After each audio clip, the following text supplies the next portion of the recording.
climate change. I hope you all enjoyed hearing the stories of those two amazing leaders who happen to be women as much as I did. It was wonderful to hear. And we have, as Roger Mark said, amazing panelists coming up today. And we've asked each of them to tell you a story about their work, about the women and families that they are working with.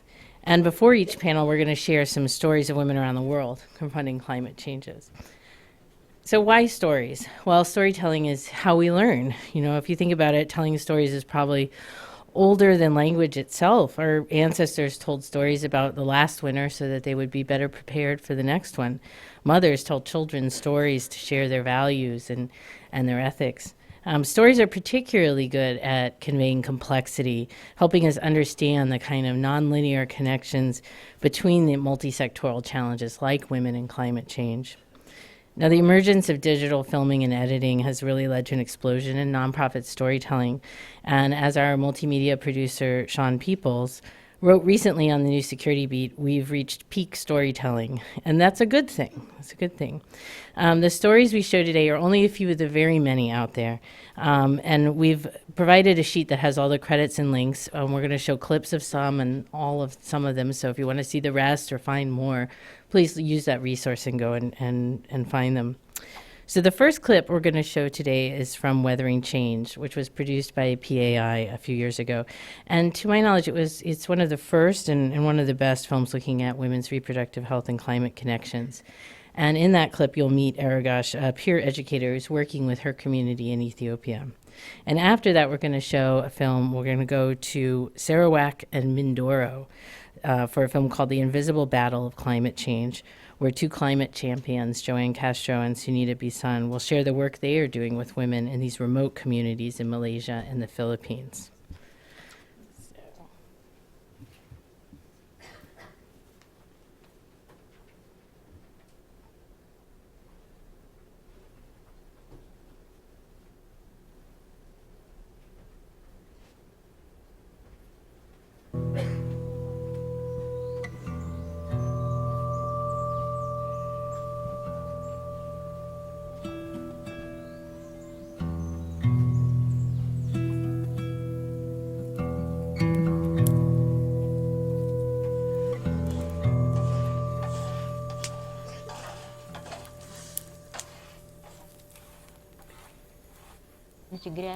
Today, any problem we have is linked to the changing weather. We had a good standard of life growing up.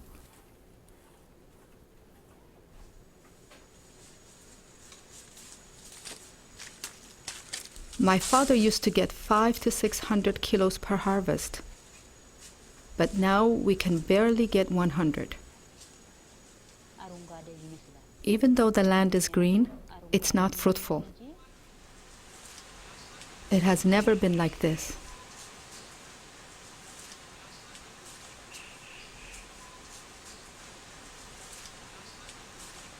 Because it used to rain seasonally, we had our usual harvest.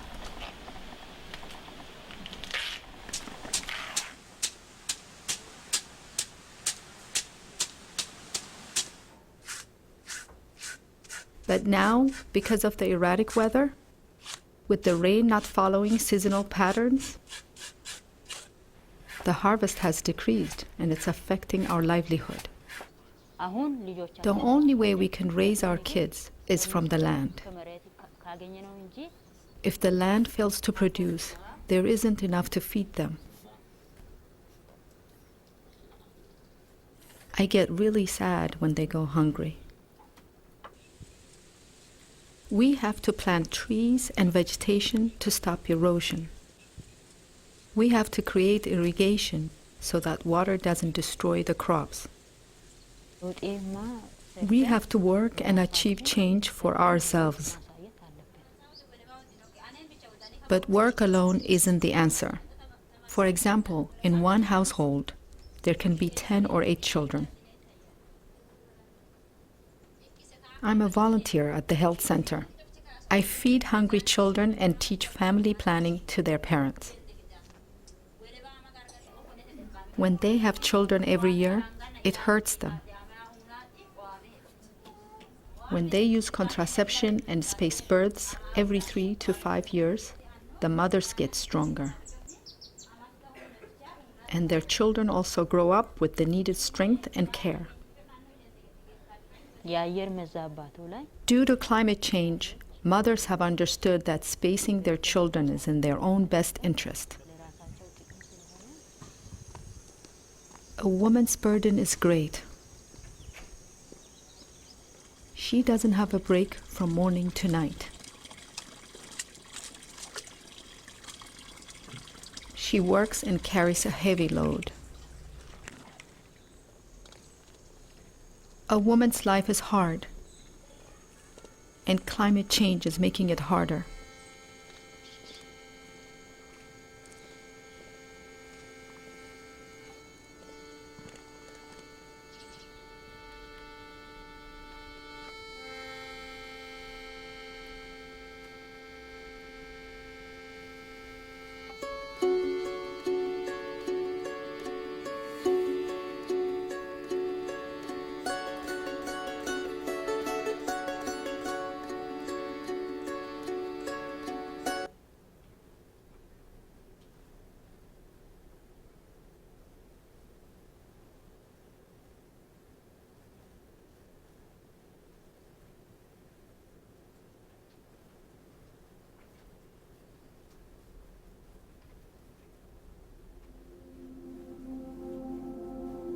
The women of Sarawak in Malaysia and Mindoro in the Philippines are no different.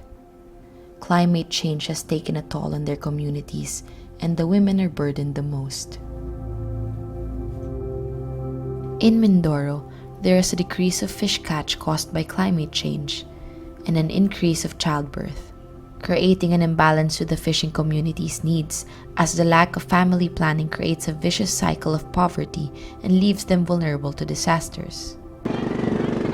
Fishermen, fisher households, where we conducted the study in Oriental Mindoro, have bigger families. So they're even above the average family members of 4. They go as many as having 7 children. And fishers being the most vulnerable, partly because they're also the poorest of the poor, dependent on the coastal resources, are most affected by climate change because of the decreased fish that they get and that they catch, which is the main source of food and livelihood of the fisher households.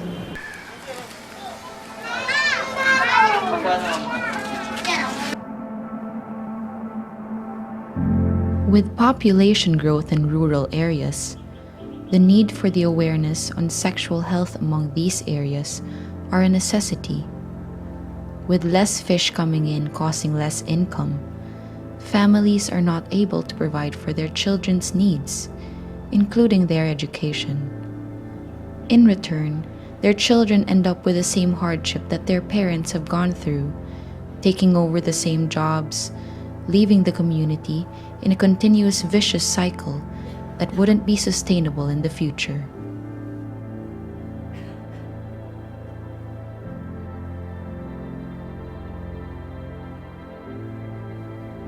In Sarawak, the women of the Penan and Kayan tribe are left in their homes as the frontliners in natural disasters, since their husbands are away to work. As deforestation and rainfall increases, severe flooding poses as a major threat to their livelihood and safety.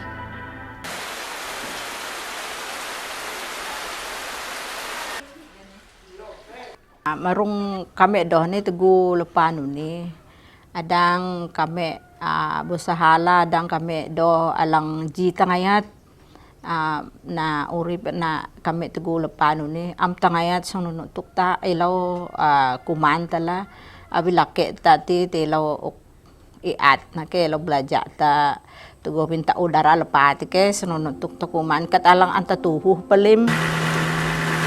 The Penan tribe has also been encountering problems with the deforestation process, as the timbermen who come from logging companies take advantage of the women.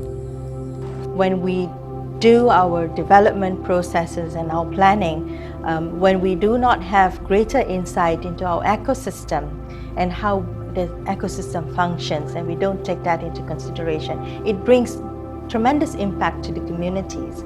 And this impact, as I said, based on location, based on class, based on economic background, are very critical because they impact on how these communities cope with these changes. And many times they are unable to cope with these changes and they face many, many difficulties. So one aspect of it is to look at sexual and reproductive health, and because sexual and reproductive health just not only look at reproductive health but also look at the holistic health approach of a person as an individual. It's also important because in terms of body politics, in terms of our bodies and who owns women's bodies, and the right to one's body, and that is something that's far deeper. It is clear that sexual and reproductive health and rights is an important priority for climate change action and dialogue. It is central to their social and cultural identity and a key to empower resiliency. Recognizing women's voices by making policies through a gender-responsive approach can make a community stronger and prepared for a continuously changing world. Men generally will go on to a much more leadership capacity, but women are really the true champions for climate change actions. They are there, they get their families together, their children together, their husbands mobilized. They are the champions. And they do it so willingly and so open-heartedly. And that's the reason why, yes, they accept that. Yes, that's fine. But I would like them to express themselves, articulate themselves, and celebrate. I think this is also about celebrating how they build resilience. They are coping. They are not waiting for anybody to come and tell them, oh, you should do this or you should do that. They are coping. They are finding technologies. They are finding ways forward, and they are working very hard at the ground level, at the grassroots level. For me, for doing this research, is just coming to them and embracing their stewardship, basically, their environmental stewardship. Embracing them for all the work that they have done within their community. And that's not an easy task. And especially not an easy task when you have to do it invisibly.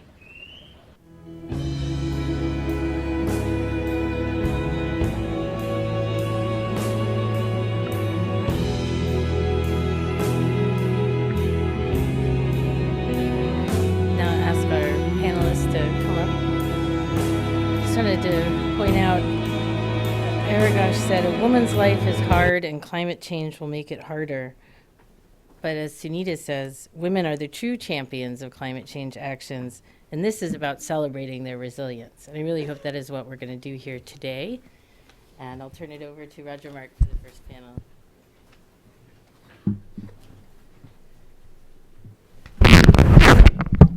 Just to make sure you're awake there. Let's give a round of hand for those some applause to those films. Wow, what powerful and compelling stories. I was recently looking at a clip that someone said to me about the importance of passing the mic. Making sure that we are not the ones telling others stories, that they are at the forefront of telling the stories of themselves. So I think, as Megan identified for us, storytelling is a really important and compelling way to do this. So we're starting off this afternoon's sessions with our bodies, our planet, climate, gender, and health. And we want to keep within this vein of storytelling and to ask our colleagues to tell us a little bit about your background, how you come to this, and the story. So I don't want to introduce you. I want you to introduce yourself a little and then tell a short story that makes a key point about the connections between climate and the health of women and girls. So I want to give you your own introduction and then tell a story to kick us off. So Sono, may we start with you? To the podium. Sure. if I may.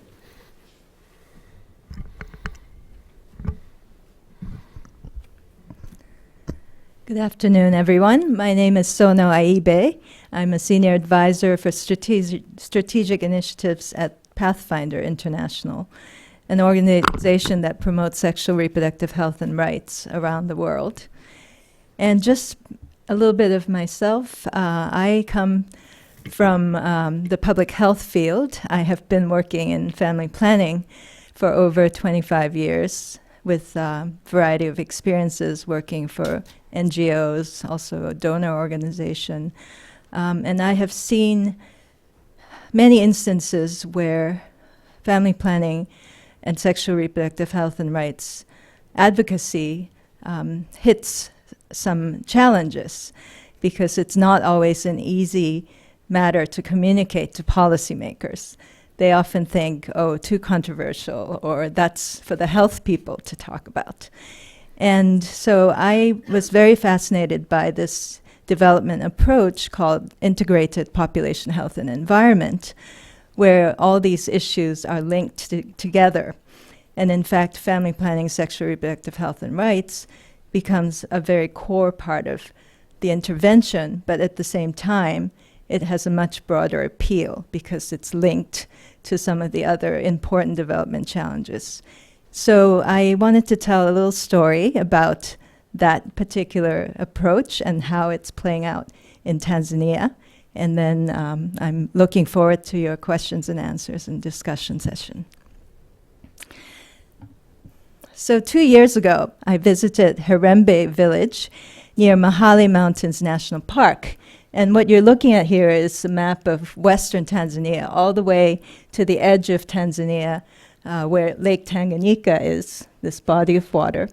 And the black area here is the greater Mahale ecosystem. And the wonderful thing about this ecosystem is that 94% of all the wild chimpanzees in Tanzania live in this ecosystem. And the lake holds about 17% of fresh water in the world and over 250 species of endemic species of fish, which means fish that's found nowhere else in the world. And I have to say, it's one of the most beautiful places I've visited, and especially inside the park, where you see is the little peninsula jutting out.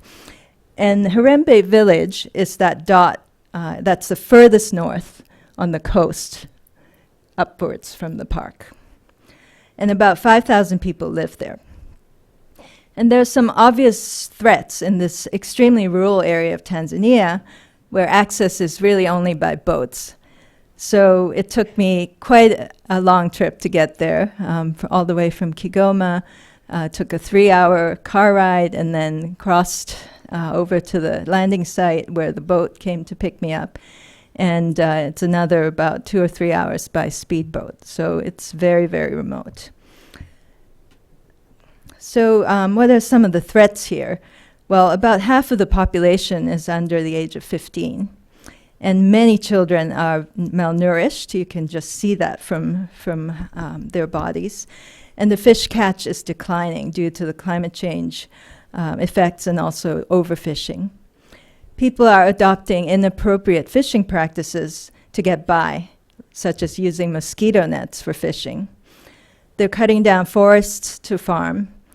And then access to modern health care is poor because health facilities are very neglected out in this very remote area.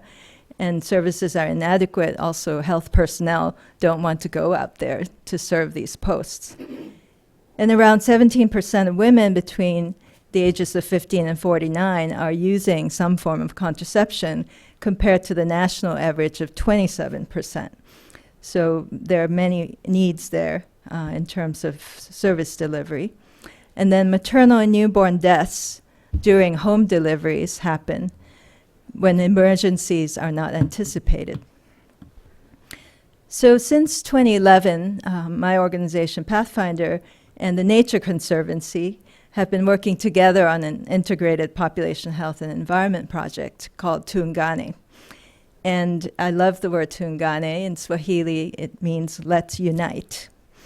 And the goal of this project is to protect natural resources while simultaneously addressing things like local governance, improved livelihood options, and then improving people's health, especially paying attention to the most vulnerable, women and children, and serving their reproductive health needs.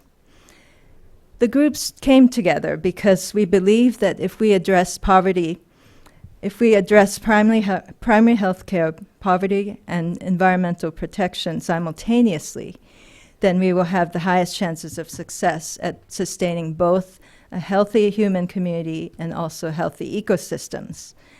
And healthy ecosystems, as you know, support human well-being and help people adapt to climate change.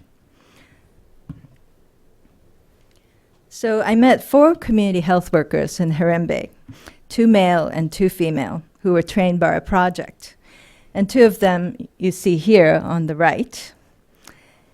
And they took me to see newborns and mothers getting their checkups. And I said, so what are some of your challenges? They said, well, the couples are having so many children so close together that many mothers were actually not getting to this prenatal care clinic that they've organized. And many women also believed that going to the hospital to get treatment would make the situation worse. And there were myths and misconceptions about various contraceptive methods that it would give them cancer or permanent infertility, and they just weren't sure of these methods. So the community health workers said they joined this program, they wanted to be trained, because women were missing out on economic opportunities due to this ill health and frequent pregnancies. And they really wanted to help women access these resources, economic opportunities, and get out of poverty. So that was what was motivating them.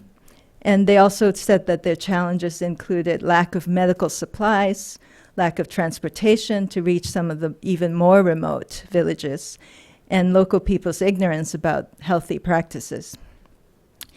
And several years ago, our partner organization, the Nature Conservancy, did a study on climate change in Western Tanzania and found that temperatures there will continue to rise across all seasons. And annual rainfall will have changes in frequency, intensity, and also predictability. So wet seasons will become even wetter and dry seasons drier, but overall tending more and more towards more arid conditions. So what's that going to mean for the people of Harembe? There's going to be more destruction of the beautiful evergreen forests there as fisheries decline and people have to farm to survive. And the population will continue to grow naturally and also from in-migration from other areas, which makes everything even more challenging. So under the Tuungane project, we tried to improve the knowledge and also the understanding of climate change in local communities. And we built support for the implementation of climate adaptation actions. So we support things like village land use planning, including the design of sustainable agricultural growth, and we've just introduced climate-smart agricultural methods. We also introduced energy-saving technologies like the energy-saving cook stove you see outside, and that reduces the use of charcoal and fuel wood, as well as promote human health. We improve fisheries management and promote sustainable fishing practices. We also strengthen health systems and train community health workers to provide adequate primary health care, starting with serving the most vulnerable. And then that helps to create healthy and resilient families that could face all these new challenges. And we also provide seed funding to promote eco-friendly alternative livelihoods through community banking. So this is a slide showing the beauty of the place and the amazing mountains that just fall right into the lake. We really believe that when people understand the choices that they make every day have consequences for the long term, for the future, and if solutions for their problems were presented in such a way that they understand it and they also can act upon them, then they will definitely use these solutions to try to improve their situation, no matter where you are. We work as a team the project across the multiple sectors to deliver educational messages holistically. We weave together the interconnectedness of these problems and the solutions, because people ultimately live integrated lives and they face these multi-sectoral challenges in a package. These remote communities have a chance of meeting the 17 Sustainable Development Goals only if we're not afraid to join hands with partners in other sectors to address these complex problems using an approach such as population health and environment. And we're very happy to report that governments in East Africa have recognized this kind of approach as a very promising solution to meeting global, regional, and national development goals. Thank you very much.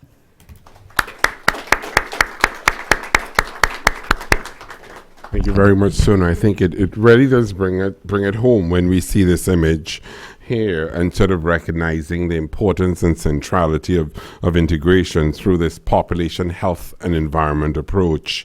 I think really important to see that you're bringing in questions around governance, livelihood, dealing with myths and misconceptions, new innovative technologies, climate smart agriculture, energy savings, health systems, working across sectors and engagement. I sort of want to take a little bit of a step back, and I was quite struck when you talked about getting to this village. Mm-hmm. You talked about it being remote and how difficult it was for you to get there. And I hope this is not a hardball question, so forgive me, but I know that this is a question that I have been asked. Yeah. So from the point of view of donors who are looking at where to invest their funds, scarce resources, is it a question of getting to these underserved populations that are the hardest to reach? Or should there be a focus on where we can have what is sometimes termed, and I don't mean to imply that I agree with this, the bigger bang for the buck with more numbers, more economies of scale? Or is it really a false dichotomy? How do you think about this as you engage in this work in a remote area? Thanks for that question. Of course, we believe that serving the most marginalized, the neglected, the underserved is really a matter of rights. And we really do get asked that question quite often. And I think the beauty of this combined approach of working in partnership is that perhaps Pathfinder would not have chosen to go there on their own because of exactly what you said, but because our environment partners were already there and they had already built a platform even before we got there, mobilized the communities. You know, they had some of these community banks already set up, and they were starting some of their conservation work. So we were able to share resources with them in terms of sharing a boat or sharing an office, you know, a dormitory where all the staff could live together and cook together. So there's some efficiencies to be gained through this partnership. And that's why we decided that it was worth it for us. And of course, you know, to really serve the last mile is our purpose as well. Great, thank you. Thanks very much. So I'd like to now go on to our second colleague, Clive Mutunga. So Clive, I'll ask you to also introduce yourself and tell your story.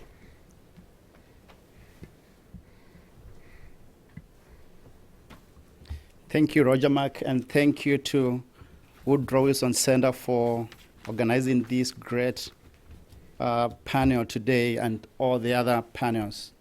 So my name is Clive Mutunga. I am Population, Environment and Development Technical Advisor in the Office of Population and Reproductive Health at the USAID.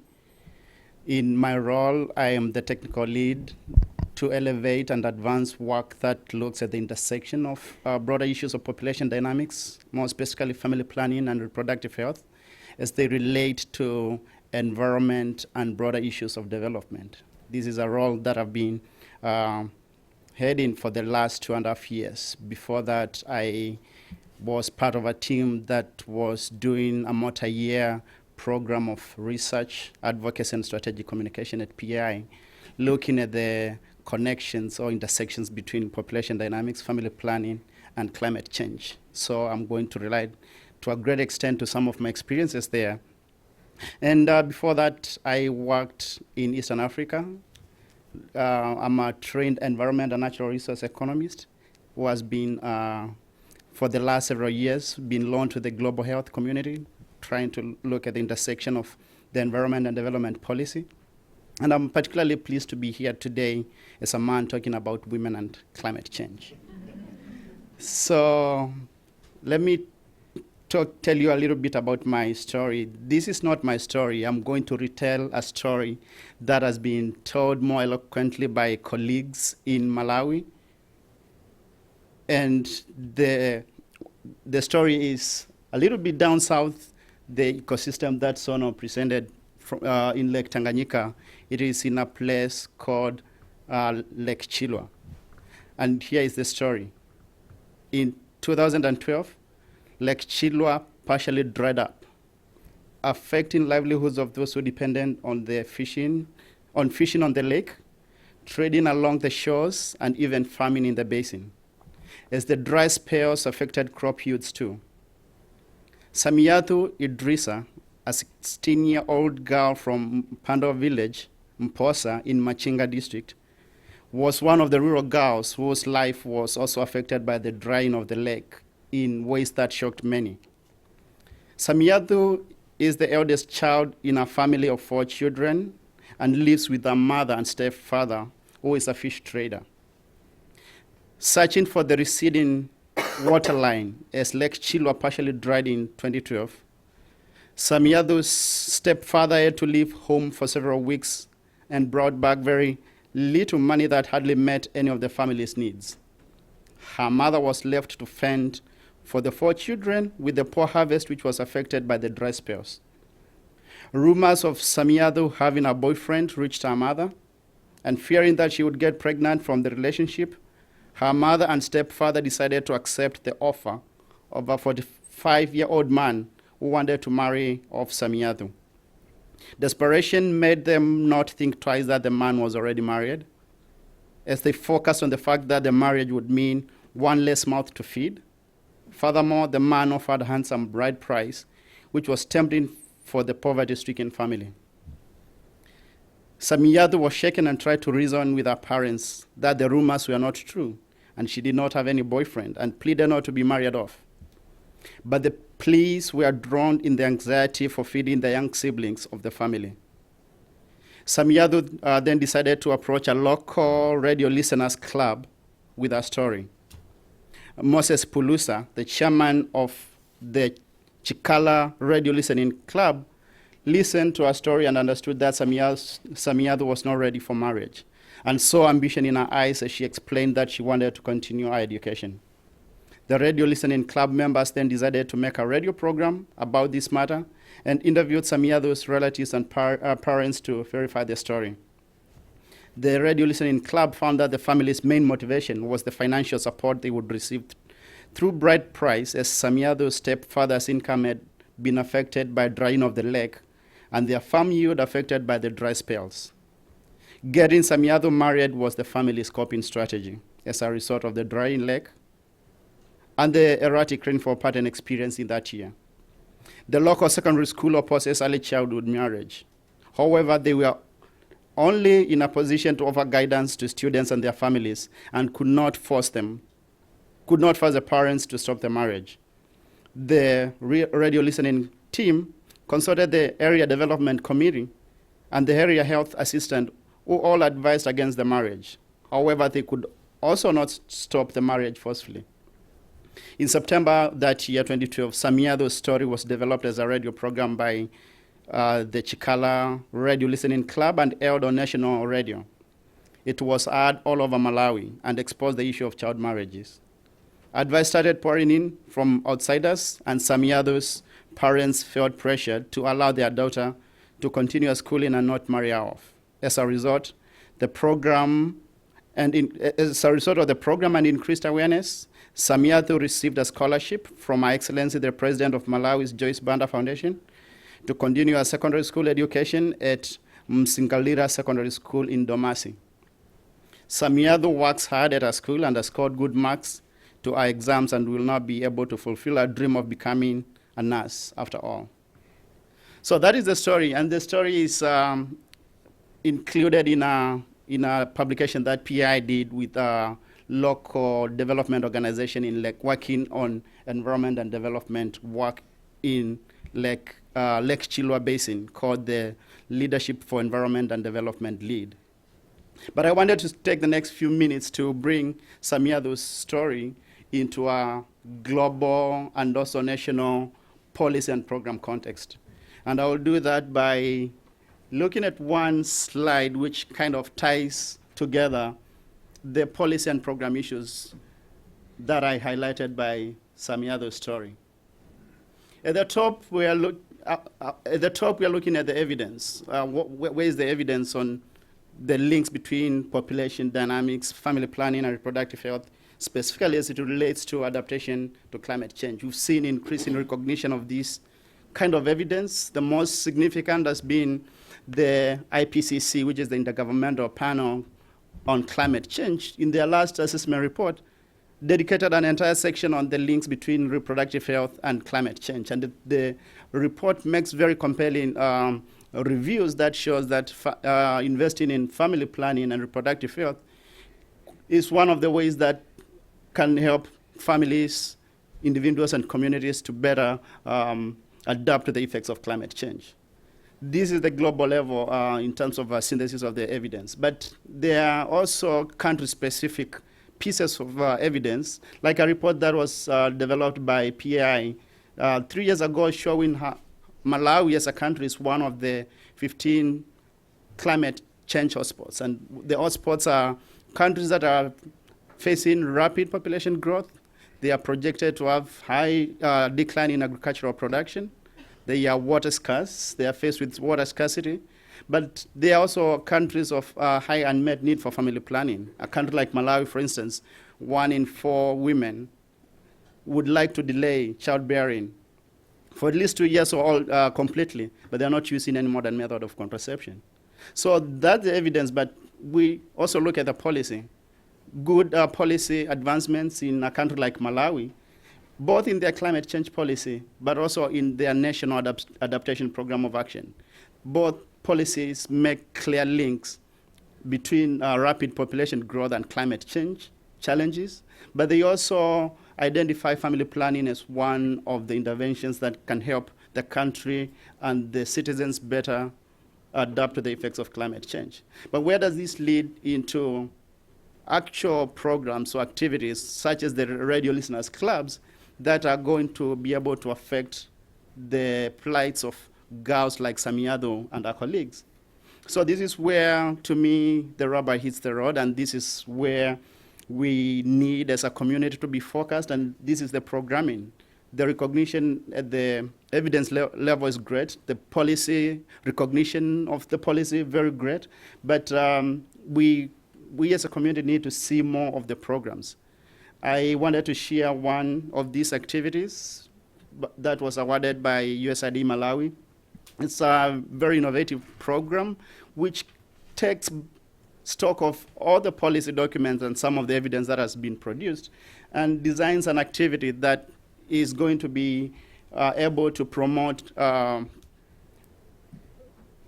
sexual and reproductive health messages and services among the youth in Malawi, but also linking them to climate resilient livelihood options. So I think, to me, what the story that we had about Samiado and getting channels to really make it work for the women are the most beautiful and elegant of all these. So better evidence, better and more evidence, better and more policies, but more and better programs on the ground. So just to finish, I also wanted to say that as an Office of Population and Reproductive Health, we've been supporting some of the integrated population health and environment for several years. We have a PhD program that has been providing global leadership on the such approaches that integrate population health and environment. It has also been supporting work that looks at the evidence base of such approaches and their value add, and it also supports some of the field-based programs. And we have seen several millions of women, or men and women, who have benefited from these programs and projects. So the background that you see there is not Lake Chilo. I just wanted to mention that as my last. In fact, it is Greater Mahala ecosystem, and to attest to the fact that the project that Sono shared, I had the privilege of visiting last year. Very beautiful ecosystem, very far-reached, and very great programs that are able to connect the dots from the household and community level. Thank you very much. Thank you very much, Clive. I think a very compelling story of Samiatu's case and bringing in the question of youth and child brides and young girls and what that means. So very, very important, but also connecting that to global and national policy context and the importance of evidence, policies, and programs. So Clive, because you opened the door as a man, can I ask you a little bit more about that? So you're on a panel that's entitled Our Bodies, Our Planet, right? I'm going to ask you, because I'm the other man on the panel, so get to me. I was asked this recently in commemoration of Father's Day. So what is the role of men like you and I in this space? What are we doing here? And, you know, I spoke about this from my perspective as a Caribbean man. I wonder if you could speak from your perspective as an African man. What are your thoughts? How do we engage men in this space? Is it really our bodies, as this panel indicates? And how do you navigate that at various levels? You open the door. Thank you, Roger Mike. I think we need to do more of what we are doing, and that is telling stories. And storytelling was introduced as a powerful way. As an African man growing up in rural Kenya and living in rural Kenya, where some of these challenges are very evident, and being part of a large family with several sisters, I've seen the issues day to day. So I feel a special connection to the issues, and I think coming to work in Washington and being able to talk about these issues in some places where you could get comments like, what does population have to do with climate change, and why do you have to talk about family planning as it relates to women in developing countries? And these are very contentious issues that you don't have to talk about, but these are issues that are spoken every day in villages, in hamlets, all over the country. And I think over the years, we have seen men in various levels of engagement talking about the need to really be part of the champions to talk about women and issues that are connecting women, reproductive health issues, to not only the health issues, but broader environment and development issues. I think we are especially kind of fortunate to be able to tell these stories from an experience that kind of frees you. Let me see how I put it. I mean, you have lived it. You have seen it every day. You have, I mean, if I present it to a policymaker, it's something that I've gone through. It's something that I've studied. I've worked on the issues both at the research level. I've designed some programs. I've worked with stakeholders all over. So it's kind of a comprehensive way of looking at it. Yeah, and I think also as a father of a young boy, it's important to have... As a father of an almost 11-year-old who was born in Kenya and now lives in Montgomery County. Flavor to that. Thank you very much, Clive. Suzanne, may I invite you to introduce yourself and tell us your story?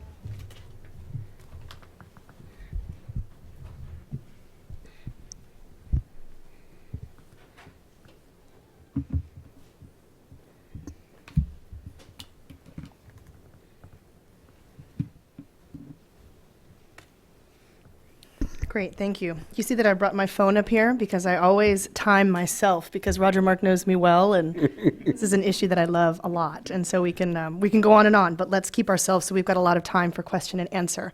So a couple of different things, sort of housekeeping, if you will. First, I want to just acknowledge and honor that Roger Mark and Clive are two of the greatest feminists that I know and with whom I've worked.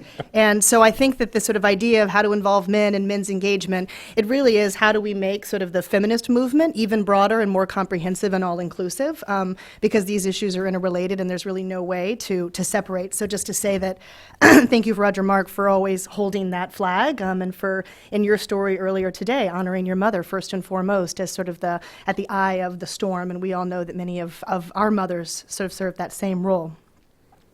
I also want to tell a story. I'll start with an institutional story first, though, if I may. And I'm very honored that not only did we watch a part of Weathering Change, and the next 4 slides are actually just pictures of the 4 women who are chronicled in Weathering Change, their story. We were only able to hear from Aragesh, but there are 3 other equally powerful and insightful stories. So as I talk, I'll just sort of pull up a next picture from different parts of the world. So that's what the slides are about.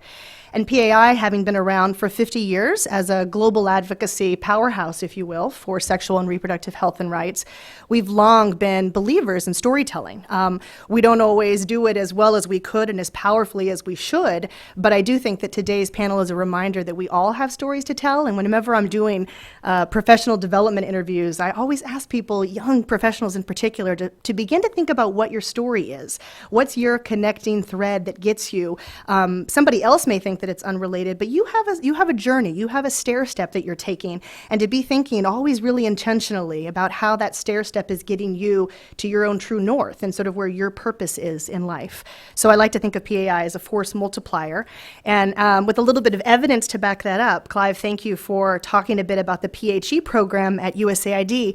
The story that I'll tell is that back in 2002, in partnership, before my time at PAI, in partnership with Mr. Leahy and a number of other family planning champions, we for the first time were able to put language in the Foreign Ops Appropriations Bill that provided the first ever directive to the U.S. Agency for International Development that asked them to try to invest foreign assistance funds in areas where population growth might threaten biodiversity and or endangered species.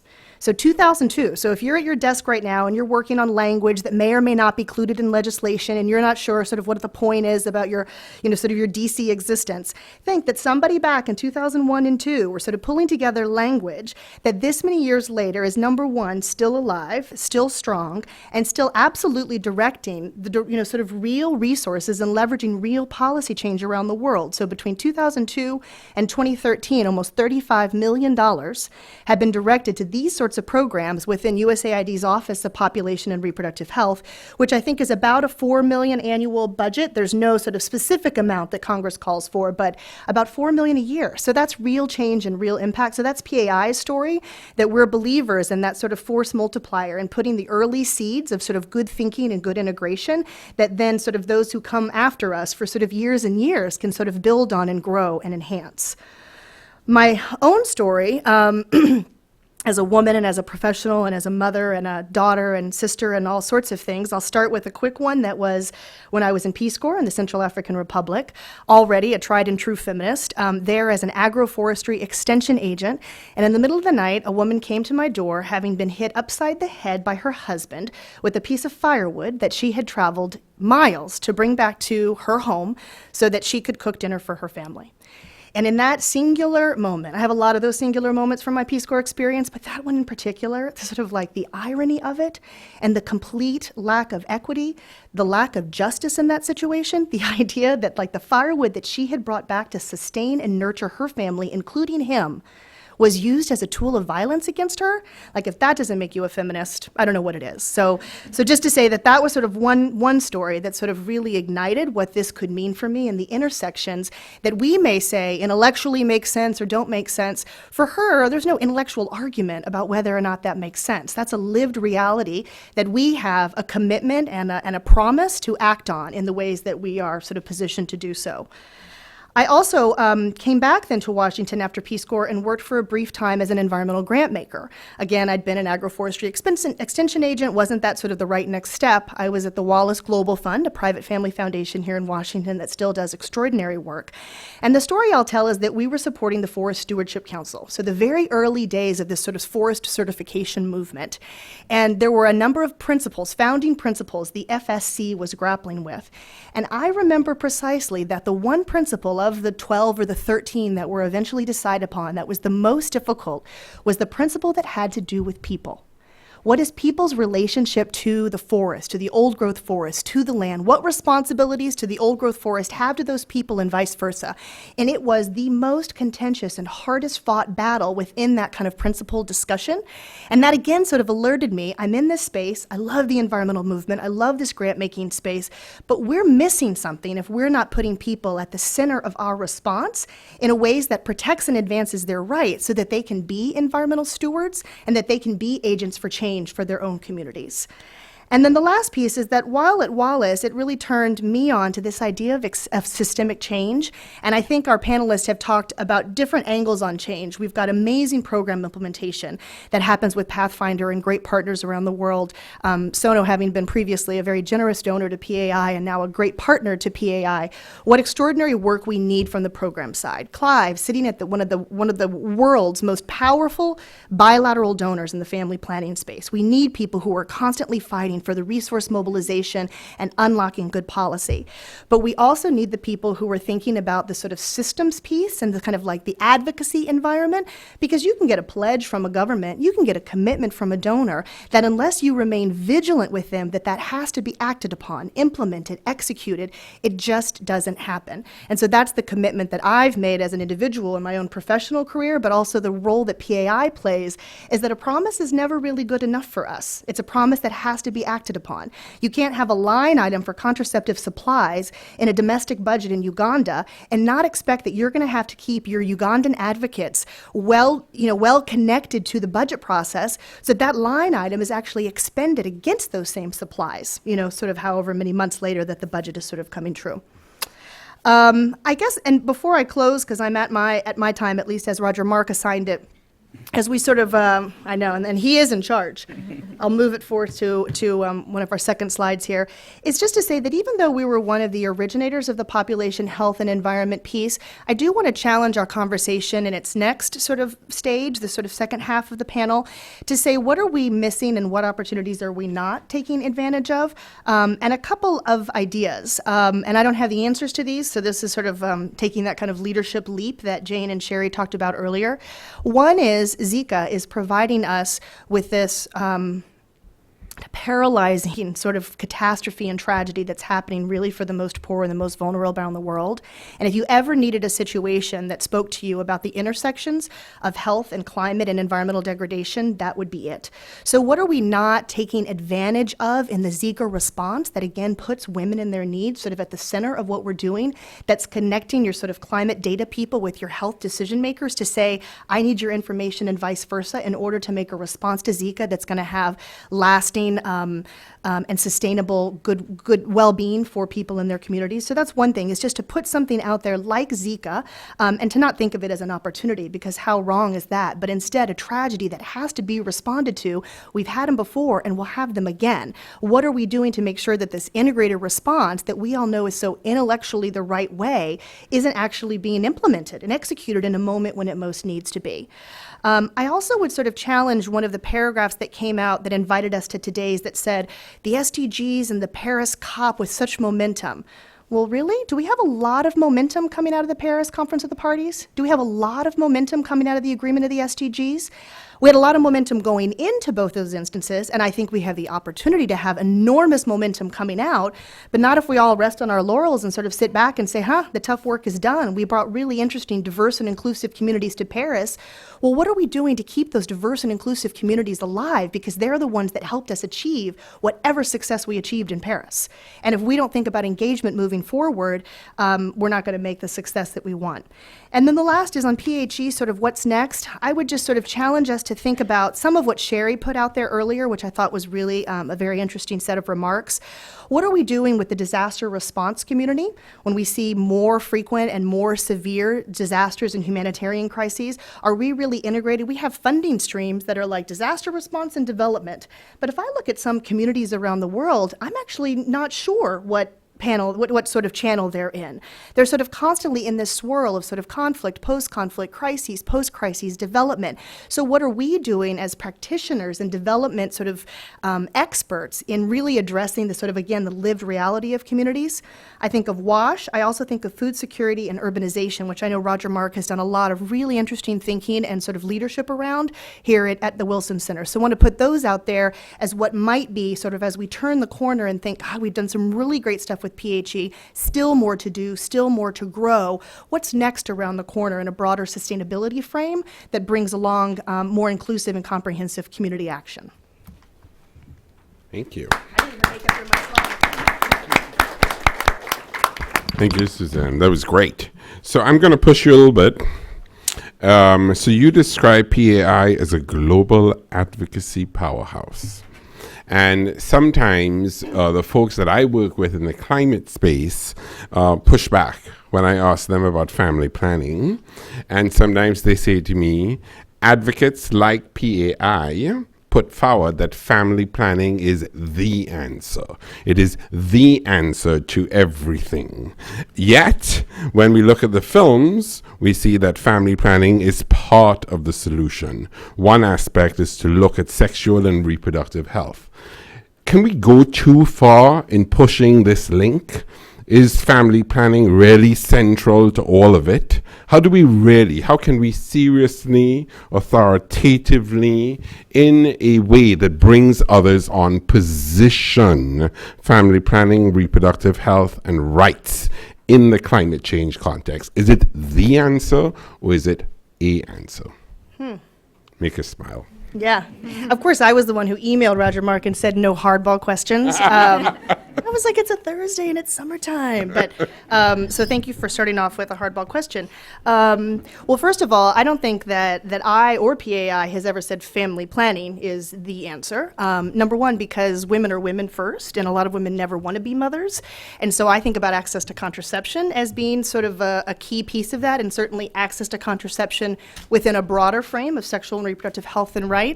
I would argue is actually the answer. At least an incredibly important cornerstone and sort of linchpin to whether or not half of the world's population can productively and meaningfully engage in the pressing issues of our time.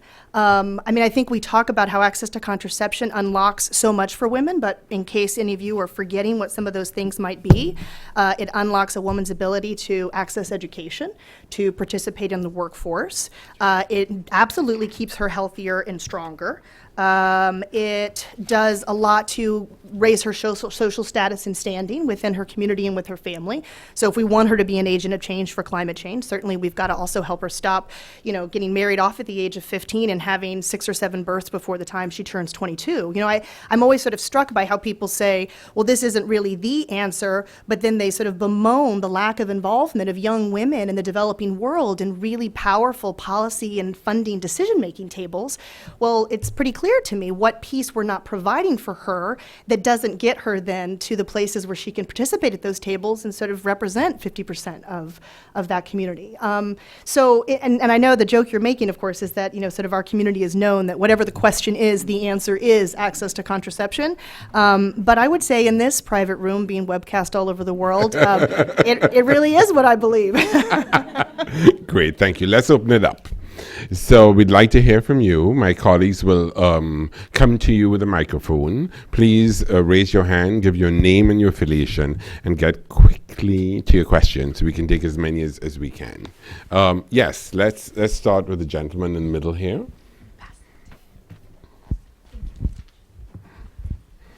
Hi, Sam Sellers, UNC Chapel Hill. I have a question for all three of the folks on the panel, but especially for Suzanne.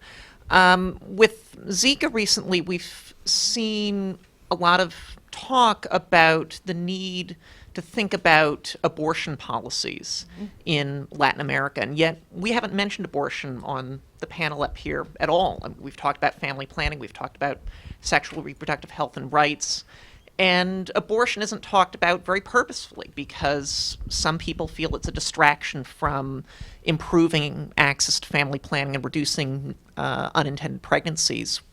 So to what extent do the health community and the conservation community need to think about abortion and abortion dialogues as sort of the next step in improving access to reproductive health care? Great, thank you. Yes, yes, please. Laura Krieger from the Manoff Group.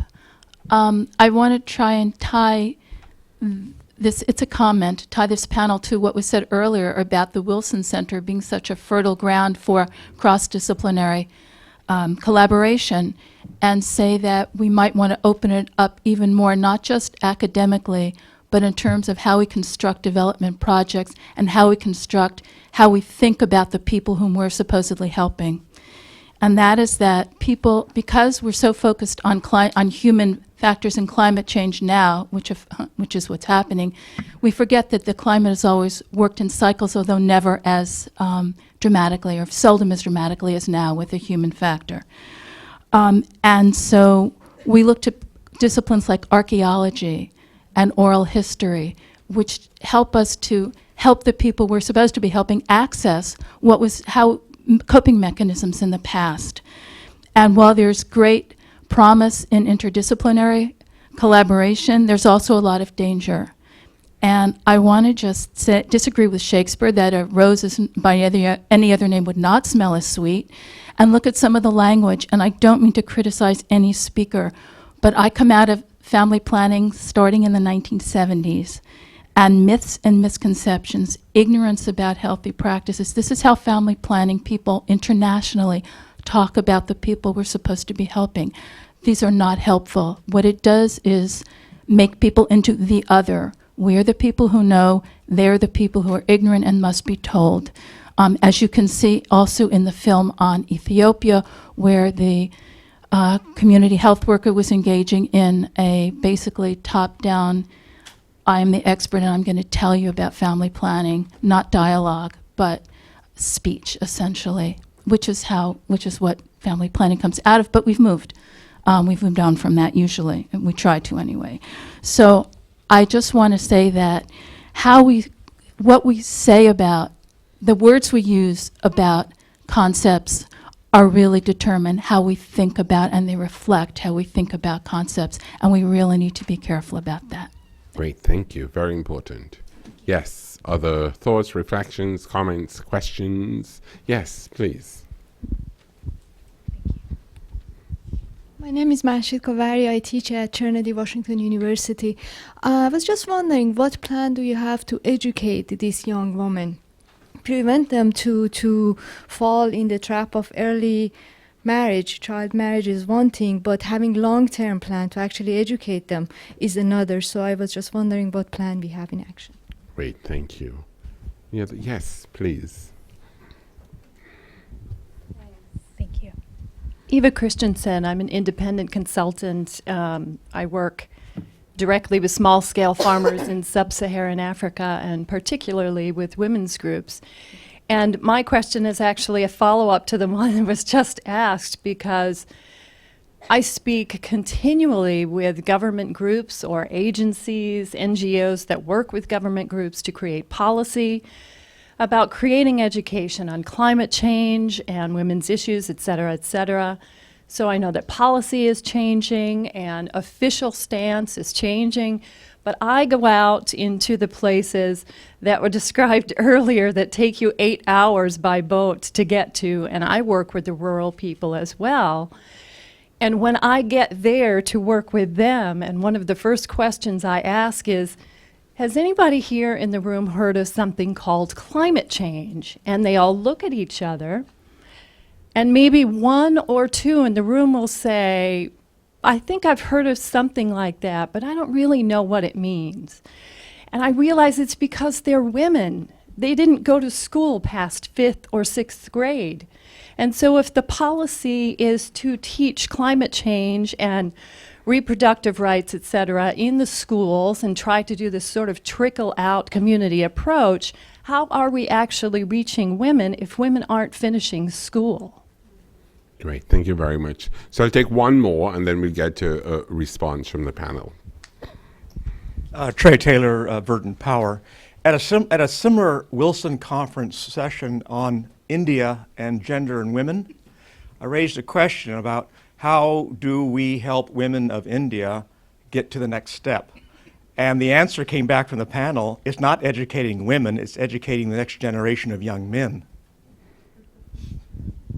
Great, okay. So a few questions for us to think about. What's the role of abortion in this context? How is that connected to rights, and what does it mean in the climate change space? What are the risks of this cross-disciplinary work? Are we really moving beyond academics and analysis to really engaging the people on the ground in a real and meaningful way? Are we paying attention to our language? Are we cognizant of where the reproductive health family planning movement has been and language that has been used in the past? And are we deliberately focusing on how we talk about this to engage others? Some thoughts on young women. What's the space, the opportunity space for educating young women? Or is it really about educating the next generation of young men? Or how do we do an overall education platform that engages that? And when we are thinking about educating around climate change, do we miss women in that education because of their status? And I would add to that, I know that some of the communities in Malawi, where I have been, the whole notion of climate change is sometimes difficult to translate because it doesn't always translate into local languages, for example. So it's a complicated concept, and we're trying to dovetail complicated concepts and approaches. So how does that all come together? So Sono, may we start with you, one or any of the above? Thank you.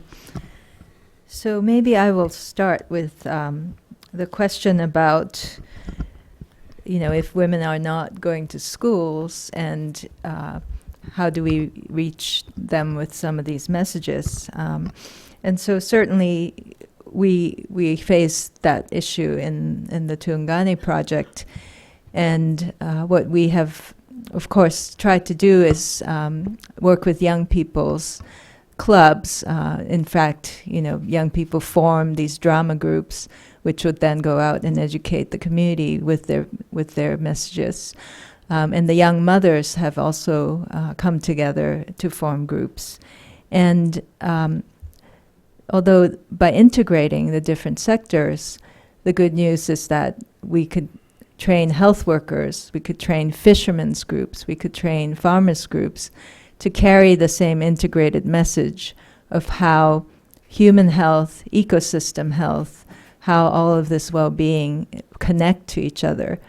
And so, in fact, the health worker who is going door to door delivering immunization or other services could also talk to the household about food security issues, or what is a good fishing practice, and are you using the right fishing nets to go out and fish, and connect that to food and nutrition and so forth. So that's the kind of holistic messaging that I was talking about earlier that we're trying to promote in the project.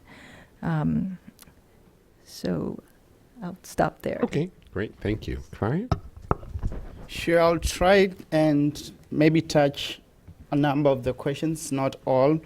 I think the point around paying attention to communication is a critical one, and we'll all agree that some of the language that we use doesn't always apply to the local context that we are talking about. I remember during my times at PI, one of the stories that we used to talk about was the concept of unmet need, the proportion of women, currently married women who are not able to, who are not using a modern method of contraception. If you go to to Buhingo village, that the one that Sono shared, it doesn't have a Swahili equivalent. So, I mean, some of it in most of the cases might be semantics, but what do you want to convey at the community level?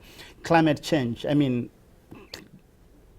as a native Swahili speaker, we don't have a word for climate change. In fact, I remember when I was in Tungane, I had to get some tutorials from the very deep Swahili speakers on how do the communities refer to climate change. But once you start engaging the community, they'll be able to define some of the observations that they've been able to observe over the years and make a climate story, because they'll talk about how the weather patterns have changed over the years, over several years, more than 20 years, whether they used to have a drought in a particular time of that. So it's, of course, we have to be careful on the words and the language that we use and what that means to local context. And then the issue of, I think program design, project or program design is very key. And how do you target to the specific beneficiaries? In a project like the one that I shared in Malawi, there you're talking about 16-year-old girls and boys. Most of them are not in school. So you have to have interventions for out-of-school youth and in-school youth. And they are going to be very different interventions for the different groups, whether they are communication messages that are geared towards social behavior change and communication, or whether they are actual service delivery. So I feel that in the field, there are people who have really the expertise to kind of make sure that we are not missing the bigger pictures when we are designing programs. And I think that also appeals to the question about cross-disciplinary research and how do you apply that at the community context. I mean, we've had good stories of some of the integrated programs. One of the beauty that I always hear when I travel to such more communities, people make the connections. They are not, people will talk about a fisherman in a beach management unit in the Lake Victoria, very remote area. We'll talk about how changing weather patterns or climate effects are affecting the fisheries and how that has an impact on the lake, on the fisheries, but all that is linked to the health of the environment. So I think for us as program and policy people is really getting to the point where we are designing activities that make the connections, because the people get it. I think we are the ones who sometimes maybe want to make it so complex, but talk to the communities and they will tell you. So good stories of local knowledge and management for program design and implementation. Okay, thank you, Club. I know, Suzanne, we are wrapping up, but I do have a question that came in from Twitter for you, and it's because you mentioned this. So the question that's coming from Solid Ground, the program of Habitat for Humanity, is what are we doing to address the lived reality of urbanization? So...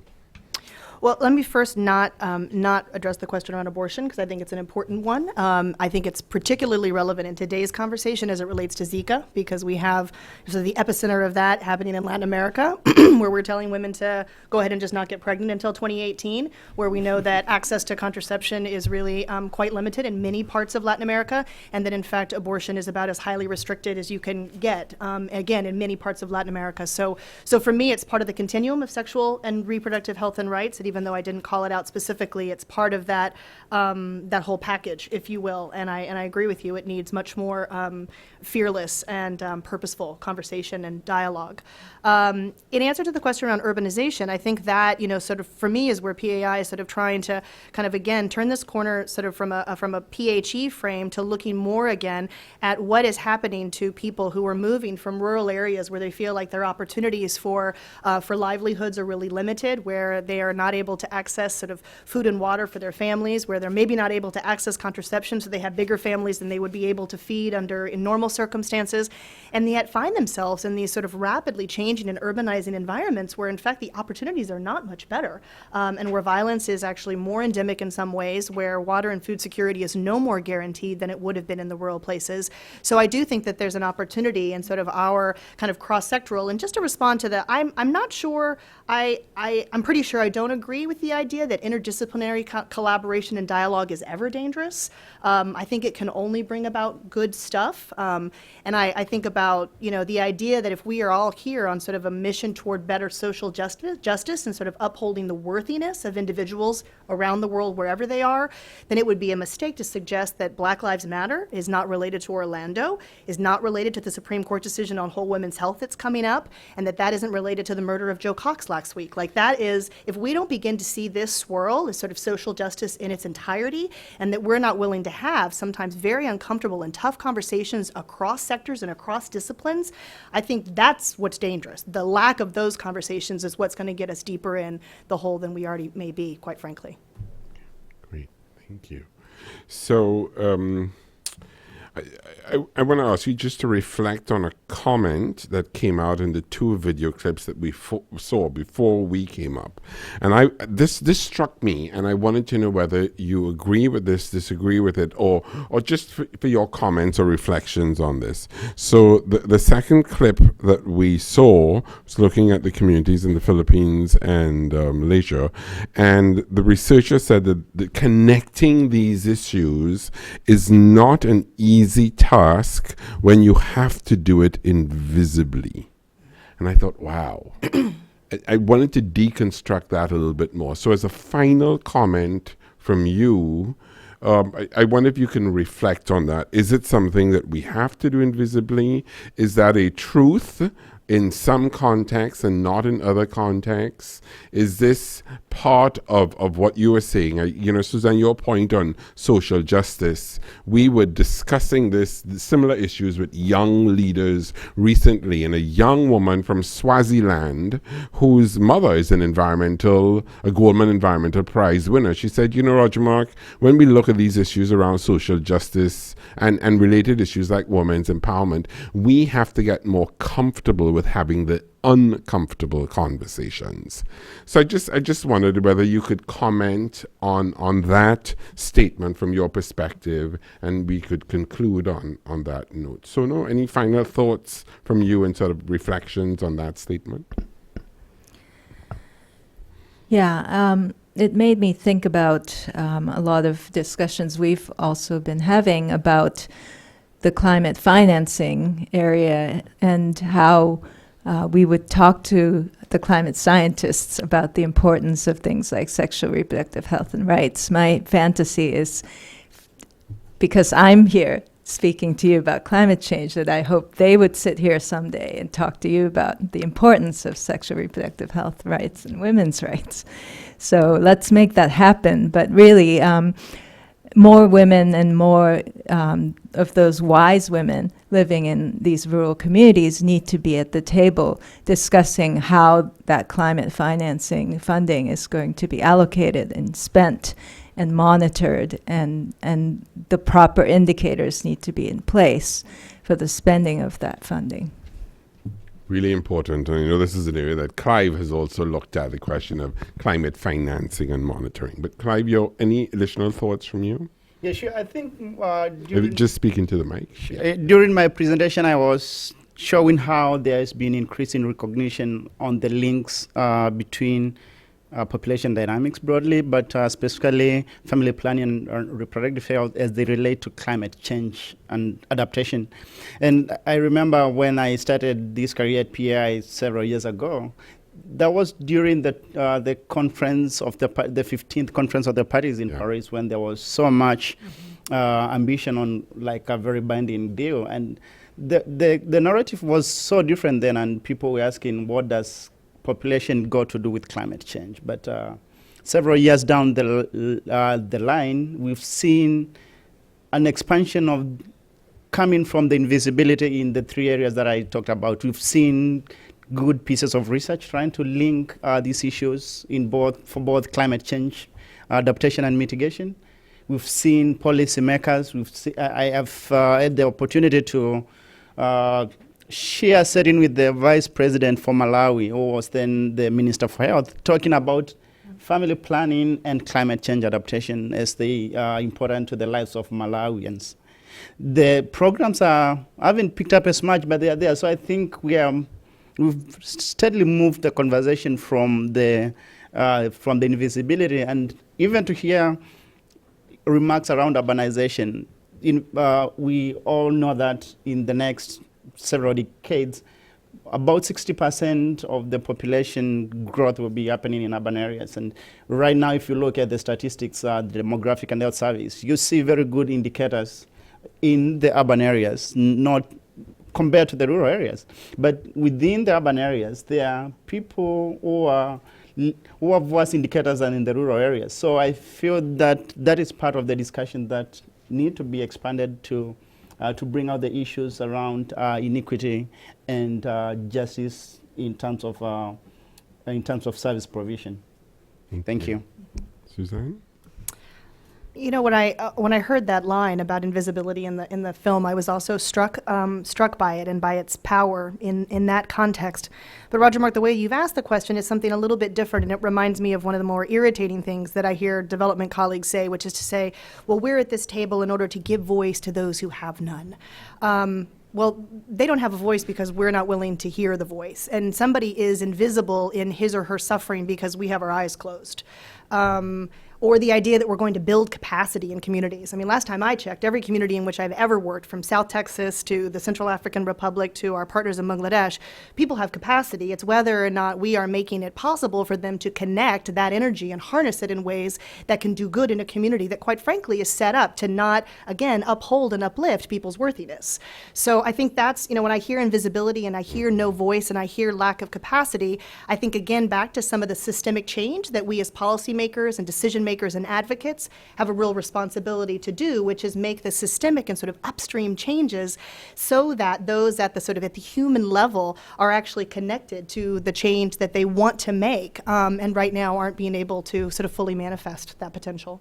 Great. Wow. So really rich discussion on the centrality of thinking of how these issues connect to thinking about who are the actors that are involved, from youth to men, what are the levers, from evidence, programs and policies, to looking at systemic approaches around advocacy, to opportunities, what's missing and what could we be doing, linking to our lunchtime discussion about the leadership gap and LEAP, to intersections, momentum around these international agreements like Paris, how we bring on other communities, which we'll be talking about in the next panel, and opportunities around food security, water, sanitation, hygiene, urbanization, and education. So excellent. Thank you, guys. Please join me in thanking Suzanne, Clive, and Sono. And I'd like to hand it over to Megan. Thank you. Wow, thank you guys so much. That was amazing. And we have two more amazing panels left to go, and all on different aspects of this critical issue. For the next panel, Women in Crisis, Conflicts, Disasters, and Complex Emergencies. You know, sadly, there are a lot of stories out there about women in crisis and in conflict. I'm going to show you two today that are a little bit different because they show women taking charge in the face of the climate-related disasters and forging new ways forward in the midst of chaos. So first we're going to go to Vanuatu, where during and after the devastation of the Category 5 Cyclone Pam, 5 truly remarkable women helped their families recover. And then after that, we'll go to Bangladesh, to the southwestern part of the country, where women left at home after their husbands were forced to migrate by cyclones are seeking surprising new opportunities for empowerment. And while we start these films, I'll ask the speakers for the next panel to come down to the front row. Okay. Thank you.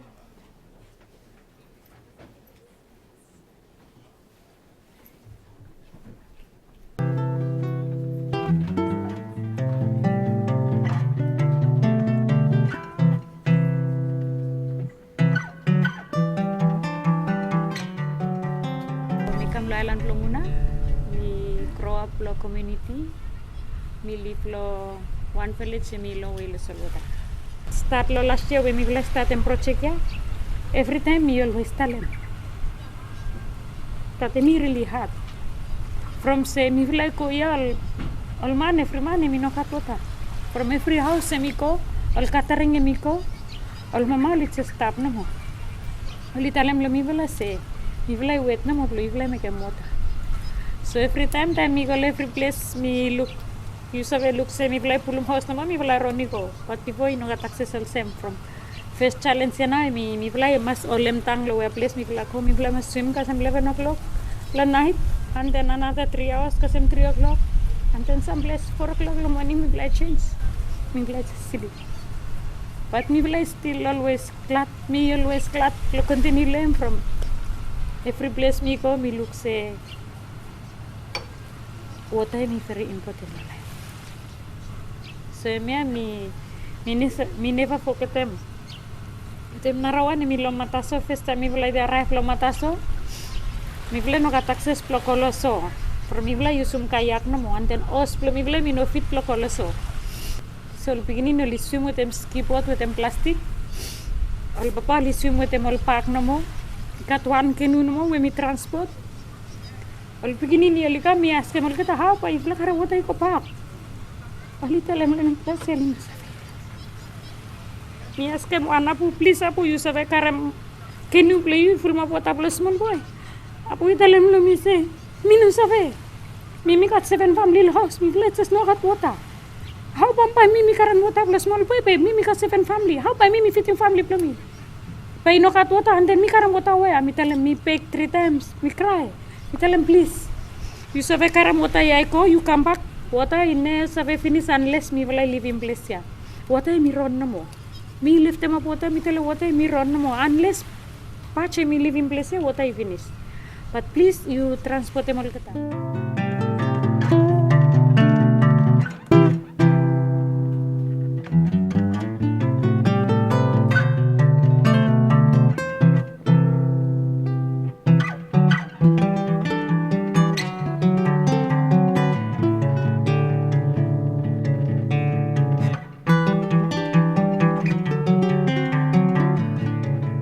Pro-medical staff and pro-medical rescue team that very morning only got out, cut them trees, trunks and branches and everything, trying to clear them off road, and especially trying to make them way, clear them off until the airport. From that's main place whereby you may need them aid, especially overseas vehicle, aircrafts only arrive. So that's one thing where Misa very column that Mivlai do him that very next morning after Cyclone Pam had been hitting Vanuatu. And Mivlai go outlaw Tongoa, Mivlai go outlaw Emai, all the islands law Shefa, me go every island here. The main reason why me get on the boat here is me go awesome translator. Getting boat time hemi arrive lo island, you start a boat, you look, you go ashore. It's heartbreaking. Look how big fella damage where Cyclone Pam hemi been cost him all out the islands.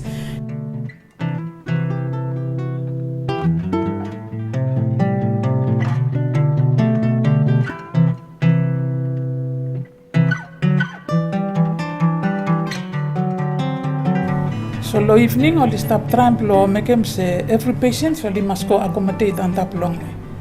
But time when me fly tramp lo ko anda police say no place full up. Okay, me fly say no okay me stop no more. So then fula mamaya he got 6 only ponem pepe finish 4 only no ponem baby. Okay, me fly stop. We name start come strong. Just before 12 midnight, you got 2 narawan to deliver. Okay, got 2 to start walk about it. So I win him become strong, 1 class low, necessary long way, hemi prog, so what I him start lo come in now. So me say, now you must move more patients, play me got down low. Now for la building, hemi theater. It's an ex-operating theater long. So me like carry more mattress, me like host, just suck him low floor no more. If I move from all patients calling, got 2 antenatal mama to stop yet. Like mufiko mi se. Pa itu le holem tait no mon pa wini kotam pa itu le ponem baby. So mi fly stop off a long night. Kat few papa le stop with mi fly long night ya. Or if fright. But like me, I just continue to joke, to make him say, me fly everyone, he concentrate. So he make him say, me just believe in me once, me have make him one when me have make him lo help part lo disaster lo time ya.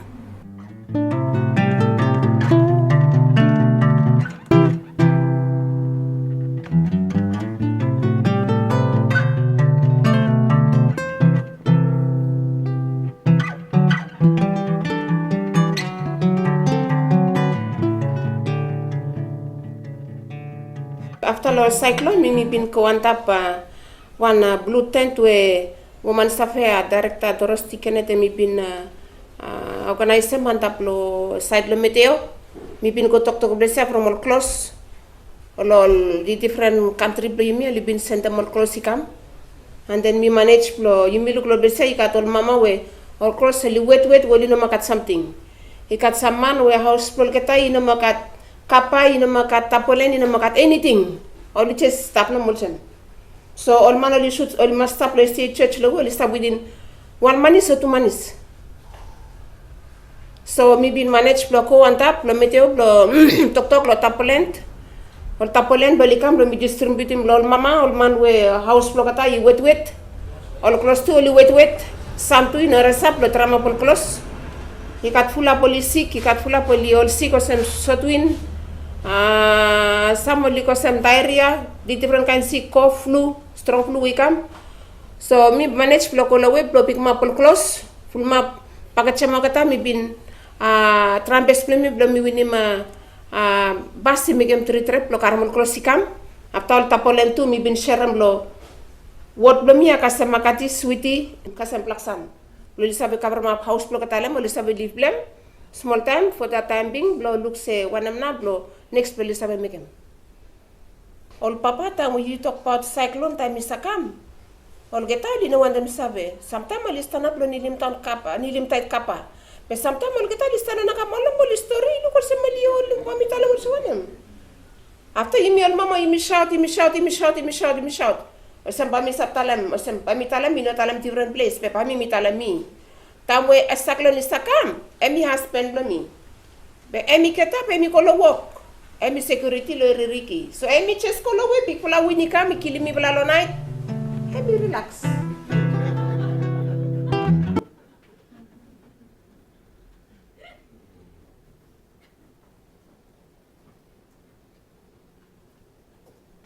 আইলা হয়ে গেল আইলার পরে দেখা যাচ্ছে ঘর বাড়ি ছিল না ঘর বাড়ি যায় এনজিওরা সাহায্য করিল একটা ঘর দিল দেওয়ার পরে আবার নদী ভাঙন আসলো এসে ভিটে টিটে সব নদীতে চলে গেল আইলার সাথে সাথে অর্ধার কাজ শুরু হয়ে গেল অর্ধা ভেঙে গেল অর্ধার কাজ করতো উনি করতো আমি করতাম এবারে দেখা যাচ্ছে অর্ধার কাজ হলো 1 মাস যাবত হলো 1 মাসের কামাই তো সারা বছর বসে খাওয়া যাবে না Minoti and her husband are not alone.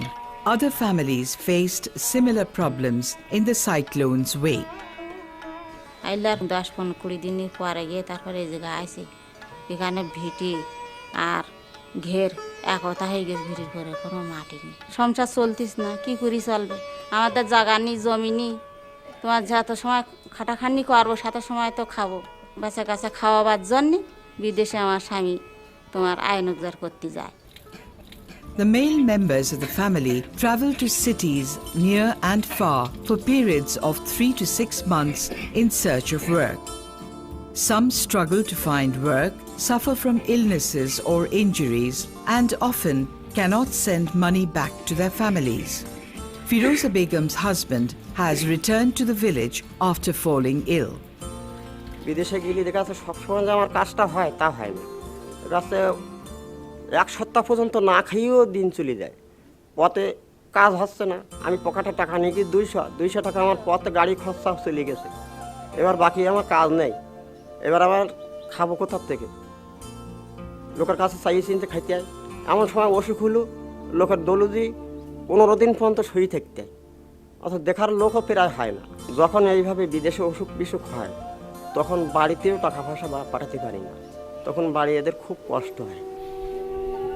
In absence of their husbands, many women like Minoti and Firoza need to find paid work in addition to household work and make decisions to survive for the family.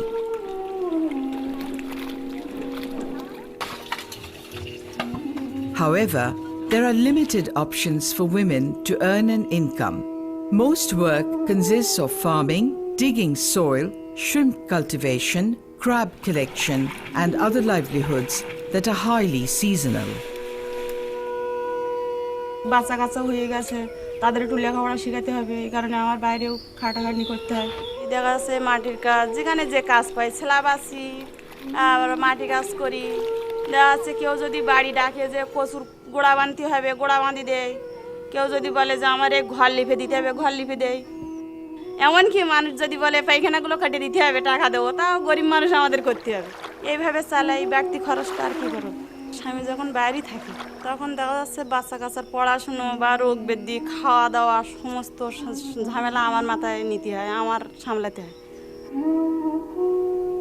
সংসারে বাচ্চা কাচ্চার জন্যে আমার ঘেরে যেতে হবে ছেলা বাঁচতে, না গাঙে যেতে হবে জাল টানতে। তোমার ঘেরে ছেলা বাঁচতে গেলি পুরুষ মানুষের দেয় 200 টাকা করে, আর মেয়ে মানুষের দেয় 100 টাকা করে। তাই নিয়ে চাল ডাল কিনে, তরি তরকারি কিনে নিয়ে বাচ্চা কাটা খাওয়ান ধাওয়ান করি। নিজেও আয় করি, ছেলেপিলি লেখাপড়া শিখতে পারিনি। টাকা পয়সা না হলে টাকা খাতা কলম কাপড় সপড় টাকা ভরণ ফসন যদি না দিতে পারে তা কীভাবে তারা লেখাপড়া শেখে? In spite of the uncertain, poverty-stricken lifestyle, some women who remain in the village are challenging traditional gender roles. When Promila's husband migrates to Dhaka, Promila takes on the responsibility for roles traditionally done by her husband. এই পাঠানো টাকা দিয়ে এই গরুর এই কুটো কিনেছি, তারপরে এই খেতে শাকসবজি করেছি, তার একটু সার বিষ কিনেছি, কিনে তা লাগাইছি, লাগিয়ে আবার এই ধরো আর এই জোনটা ধরতে হয় না, নিজে করি হচ্ছে কচুরমুখির এই যে পিলি বানতে হয়, মানে মাটি দিয়ে উঁচু করে বানতে হয়, না হলে হচ্ছে কচুরমুখি হয় না, এটা নিজে করি। দেখা যাচ্ছে আমাদের এই সাঁজের তরকারি একটু নেই, বাড়ি আনা নেই, হাঁটতে নিয়ে আসতে হবে, তাহলে সে শ্বাসটা একটা শাক তুলে, একটা খেতে একটা শাক তুলে সে শ্বাসটা আমাদের চলে যায়। কাজের জিনিস ছাড়া আমি বিকাজের জিনিস আমি কিনিনি। তখন আমার স্বামী তার কথা বলতে পারে না যে তুমি ওই হাসি ওই কাজে তুমি টাকা দিস কেন, তুমি ভালো কাজ করবা কি, তুমি খারাপ কাজে টাকা দিও না, এরকম কথা আমার স্বামী বলছে না। আমি যে কাজটা করি সেই কাজটা ওর মনে খেটে যায়। ছেলে মেয়ে বড় করবো, তাদের লেখাপড়া শিখবো, শিখিয়ে যে বড় হাসিকে দামি হবে, যে বড় একটা চাকরি বাকরি ধরাতে পারি কিনা, এরকম একটা ইচ্ছা আছে আমাদের বাবা মার মনে, এরকম আশা আছে যে আমাদের কষ্ট হয় হোক, কিন্তু বাচ্চা কাচ্চাগুলো একটু মানুষ করি। এই ভাইতে আমার সংসারটা দুজনতে ভালোই রাখুন আমার চাই। As migration becomes an increasingly frequent and practical response to climate change, the resulting shift in gender roles provides an opportunity to empower women. These women need to be recognized and valued for the paid and unpaid work they do in supporting communities. Climate-induced migration is about those who leave in search of work. But it is also about those who stay behind. These women are sustaining our communities. How do we work together to support and empower them?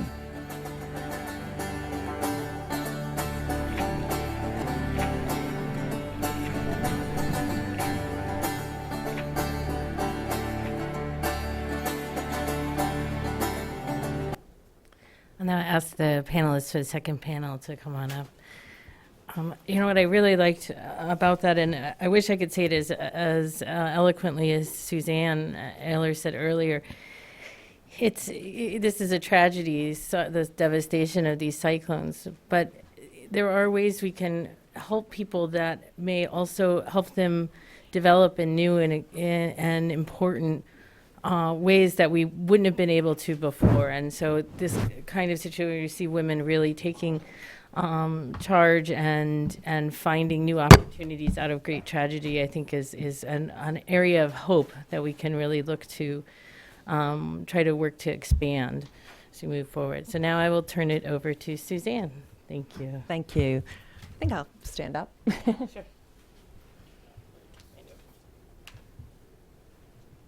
Hi, I'm Suzanne Goldenberg. First of all, I just wanted to say how happy I am to be here because I come to the issue of climate change from a background as a war reporter at The Guardian. And when I first took up the climate change beat in 2009, I was asked so many times, how can you leave behind those big picture stories of covering war and conflict to something like climate change? And I always argued that these issues are so connected. It's the same issue. It's an issue of justice. And because climate change is, the impacts of climate change are going to be so unequal and are going to fall particularly hard on women, particularly hard on areas of conflict where government is weak, and particularly hard on the poor in this country and in other countries. And so I'm really glad to be here moderating this panel with these speakers who are going to sort of talk to these issues from the front lines of these issues. I'm going to sort of lead off in this direction. The first speaker is Kelly Fish, who comes from Project Concern International, where she's a gender technical advisor. She has dealt with issues of gender violence on the front line, including 7 years on the ground in sub-Saharan Africa. And she's going to be talking to us about resilience and capacity building to meet some of the challenges that are going to be coming down the pike with climate change. Next up, we have Jacqueline Patterson, who directs the Environment and Climate Justice Program at the NAACP, and she's going to be talking about some of the impacts that we see here in this country with the Deepwater Horizon and the other events that have been going on around the country, Flint, for example. And finally, we'll be rounding off the panel with Svati Viravalli, who is a research scientist with the Army Corps of Engineers. She comes to the topic with a water background from her work in Kenya, and I think we'll be speaking to some of the issues that we saw at the very beginning of the set of films just now. So I'm looking forward to the discussions that are going to be taking place just now. Thanks.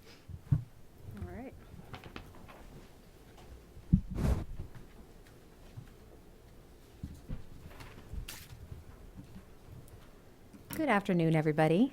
My name is Kelly Fish, and as Suzanne said, I am PCI's Technical Advisor for Gender. I'm based here in Washington, D.C., and I've been working in this field for about 15 years, so I've really had a great opportunity to see these issues from a variety of vantage points. And, when I was trying to think about a story today for where these issues really crystallized for me, it took me back to my time in Eastern Chad, where I was leading a gender-based violence program for those Darfuri refugees in the early years of the Darfur conflict there. And in all the camps I visited and consultations with men, women, and youth, I kept hearing a common story. When women and girls would go to collect firewood, when they would try to use a latrine, go to collect water, they were not safe. Women and girls are being physically, sexually, and emotionally violated. And while the ethnic cleansing dynamic of the Darfur conflict was the headliner, there were also underlying conflicts between agriculturalists and pastoralists. Women and girls who bore an unprecedented brunt of the atrocities in Darfur found themselves with innumerable safety and security risks within their so-called refugee camp safe havens. Darfuri refugees fled atrocities only to be hosted by communities who were nearly as vulnerable and secure due to desertification, environmental degradation, and political instability. So a few years later, kind of connected to this same topic, I was working in Kenya with one of the most prominent climate justice activists of our time, Nobel Peace Laureate Wangari Maathai. And she was remarking on her experience visiting Sudan, and she describes flying over Western Darfur and asking herself the very simple question, where are the trees? To her, that was the simplest way to frame what was going on. Where are the trees? As many of you know, Wangari Maathai had a simple vision of planting and protecting trees and encouraging her fellow women to do the same. She understood that this not only positively impacted forest, but the watershed, women's economic empowerment, livelihoods, and ultimately women's increased agency and voice. In my time supporting her activism on the African continent, highlighting the critical connection between gender and climate justice, I came to believe that simple, everyday tasks have the potential for the greatest sustainable impact. While women and girls are no doubt made more vulnerable by climate change and conflict, we seek to shift the paradigm from one of victim to one of actor with agency. I think in this room we are all familiar with the case for why we should be targeting women and girls. We have the business case, the human rights moral case, sustainability. Conflict, disaster, emergencies, through the breakdown of social fabrics, open up unintended space for women to challenge the status quo, to occupy public spaces that were previously taboo. And while conflict can create opportunities for women, safety issues, and particularly those due to the backlash against women, threatens what gains women make. So more than putting women and girls at the center of what we do, we have to listen and create space for them to drive what we do. I think that's some of the messages that we've been hearing so far today. So at PCI, even though we put women and girls at the center of everything we do, we know that women and girls do not live in silos. They do not live on a little island by themselves.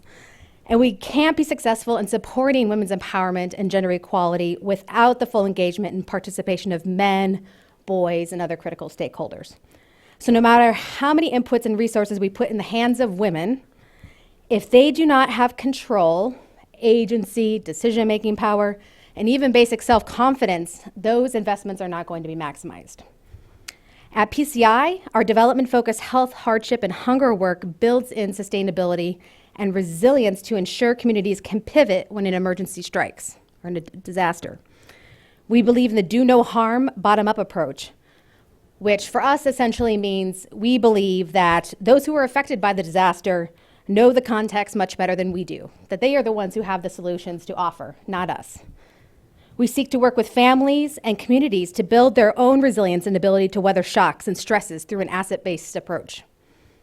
One way that we do this, which we see tremendous potential for expanding, is through PCI's platform program, the Women Empowered Initiative. So this initiative is a savings-led social and economic empowerment platform that, in addition to building women's economic empowerment and capital and livelihoods, seeks to support those more intangible yet essential qualities, including self-confidence, joint decision-making, leadership, and self-efficacy. In emergencies, if women have access to savings, it cushions them and their families from shocks and stresses. When women have control over money and resources, they are more likely to make decisions that are beneficial to their families. Oh, I'm out of time? Okay. You're nearing the... Okay, well, let me fast forward a little bit. So I want to talk a little bit about PCI's work, and I don't know if I have a clicker. Oh, let me grab that. Mm-hmm. I knew I was going to be tough on that time. So I want to skip ahead. There's a few other comments that I wanted to make, but I'll hopefully get the opportunity later. But I wanted to talk a little bit about our programs and how we're responding to the current crisis called by the El Nino weather system that has been coupled with problems that we've seen from climate change. And particularly for women empowered groups that we've been working with, you know, we have seen the amazing ability of these groups to build their own resiliency, and when a crisis emerges, that they are able to pivot and respond to the needs and demands presented by disaster and climate change. So in Liberia, this meant that our women empowered groups were able to pivot and use their economic capital as well as their social capital that they gained from participating in these women empowered groups to help respond and be leaders in the community-led Ebola prevention efforts. Similarly, in Ethiopia, we were told that it would not work to try to do a program like this in Ethiopia, that women would not be able to save. But we have seen over the years that women indeed were able to save, and that they've been able to use their funds to help to make sure their animals get vaccinated, or use those funds for their families' health and well-being. And then I'm going to skip Malawi and just go straight to Guatemala. I was in Guatemala last month, and similarly, again, the El Nino weather system is greatly affecting food security there as well. And I had the great opportunity to meet with, this is a farmer leader and a mother leader, And PCI had engaged them in a workshop, a training on gender issues. And I was struck by the amazing initiative that these two took. They came back to their community and decided to organize a community event where they would be able to share a little bit about what they learned during this gender training, all on their own. And it really enabled them to share their learnings. And immediately following this event, 3 women from the community were able to join their local women empowered group. So finally, husbands and partners and fathers of those women were able to see the benefit of why their partners should be able to participate in these economic activities. So I will just close by saying, this young man here who told me while we were talking there in Guatemala that maybe if I can make some small changes in my home, my neighbors can follow my example. So I just want to close by saying that, there's nothing about us without us, and that sometimes the solutions to very complicated problems can be very simple. Thank you.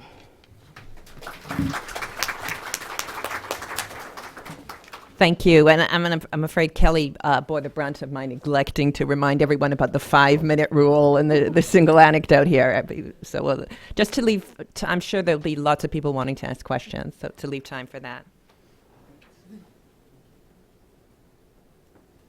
Yes, good afternoon. Thank you.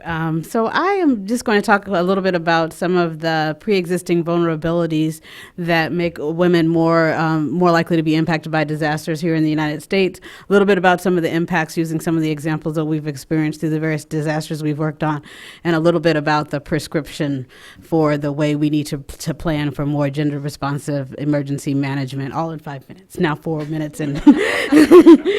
So in terms of pre-existing vulnerabilities, we found that this has really been at the core, is our failure to really address the pre-existing vulnerabilities. Everything from employment insecurity to just general economic insecurity, food, and under that food insecurity, housing insecurity. We also find that I'll talk a little bit more about intersectionality and how we're finding certain communities, certain populations more impacted even within women. So, for example, women of color, women of different country origins, and so forth. Also, the digital divide is an issue as it relates to having access to information. The issues around mobility have been an issue around disasters and differential access to mobility. And then some of the health status issues have also been issues in terms of pre-existing vulnerabilities. Some of the examples of the intersectionality, as I talked about, race, country of origin, ableism, in terms of, we found a lot in terms of disability rights there, and also gender identities. And so we find these challenges in the whole emergency management continuum, whether it's a preparation for disasters, during disasters, in the disaster management process, and the marginalization of certain communities in the disaster management process, and how certain communities actually end up worse off thanks to a very deeply flawed system. In the aftermath, in terms of redevelopment, who really has access to redevelopment resources, who's able to return, who's worse off than they were before the disaster permanently as a result of a system that fails to really accommodate the needs and the assets of the communities. And so, as it relates to some of the disasters that we've worked with specifically, we found in the context of Hurricane Katrina, for example, that we had women who were unable to, because they were and this is one of the issues as well, the women tend to be more often with children than men are in disaster context. So when it comes to trying to get out, then women are trying to get out not only themselves, but also trying to accommodate getting their children out as well. Often the ones who are trying to find children as well if they don't happen to be with their children, which then slows down their ability to escape. So we heard many stories of that in the context of Katrina. We also heard many stories of I forgot about my slides. One of the stories that we heard was from Shayna Griffin, who gave this quote, "I'm crying as I write. I found out 2 days ago that Charmaine Neville, like hundreds of other women, was raped during the storm." So this issue of sexual violence during disaster we've already spoken about is one that really was very acute during the context of Hurricane Katrina. As I spoke about before, people who are permanently displaced, people who now are living in Houston, who are living in Arkansas, who are living in Arizona, sorry, I know you keep looking at your time. I have 2 minutes left, I think. Who are living in different places as a result of not being able to be restored to home because of the pre-existing vulnerabilities that have made it less likely for them to be able to come back. In the aftermath of the flooding and the storms of 2011 that happened in Alabama and in Mississippi, there was a woman called Mrs. Clark who she had saved up her whole life to be able to retire in the country, and that home in the blink of an eye was ravaged by this tornado, and she didn't have homeowners insurance. She had saved up to be able to get the home and build the home, but she hadn't saved up enough to be able to maintain homeowners insurance, and FEMA wasn't enough for her, so she then was permanently displaced after those disasters. In the context of the BP disaster, when we look at police blotters for domestic violence, there were 10 times as much in certain cases. We also had a situation where there were ICE raids in the context of the BP disaster in terms of people who are doing the cleanup duty. And so people who were people of different country origins, and again, women who are trying to make a livelihood for their children and so forth, who are trying to get whatever jobs are available there, got swept up in these ICE raids and were deported as a result. We have we mentioned Flint here. In that disaster, again, because it's disproportionately affecting children because of and also women of childbearing years, we see those kind of impacts in terms of women now having to care for children who are lead impacted, whether it's behavior issues that they're going to see down the line or educational issues that they then are going to have to account for because of the permanent brain damage that these children face. And again, so this is just an image of kind of the escape situation and the differential access to being mobile, and more on that same thing. And this is actually an important point that I will close with, because I think I'm at 5 minutes pretty much, is that this really struck me in terms of who was on stage. White men, largely, who were from local government, who were from the Red Cross, who were from FEMA, who were in the position of giving out information, who had resources, who had control, then lined up at the mic. Where is this? This is in, Huntsville, Alabama. And then lined up at the mic, the people who needed information, who needed resources, 3 African-American women. So I took that picture and put the juxtaposition together to really tell that story. And I have another picture that shows the people who were inside in the food line in the same place. And down to a person, the people who were giving out the food were white American, and down to a person, the people who were receiving the food were African American. And what also struck me is that the people who were in the food line were the men, while the women were out here getting the information. So I will close on that note, because I know we'll talk more. Thank you.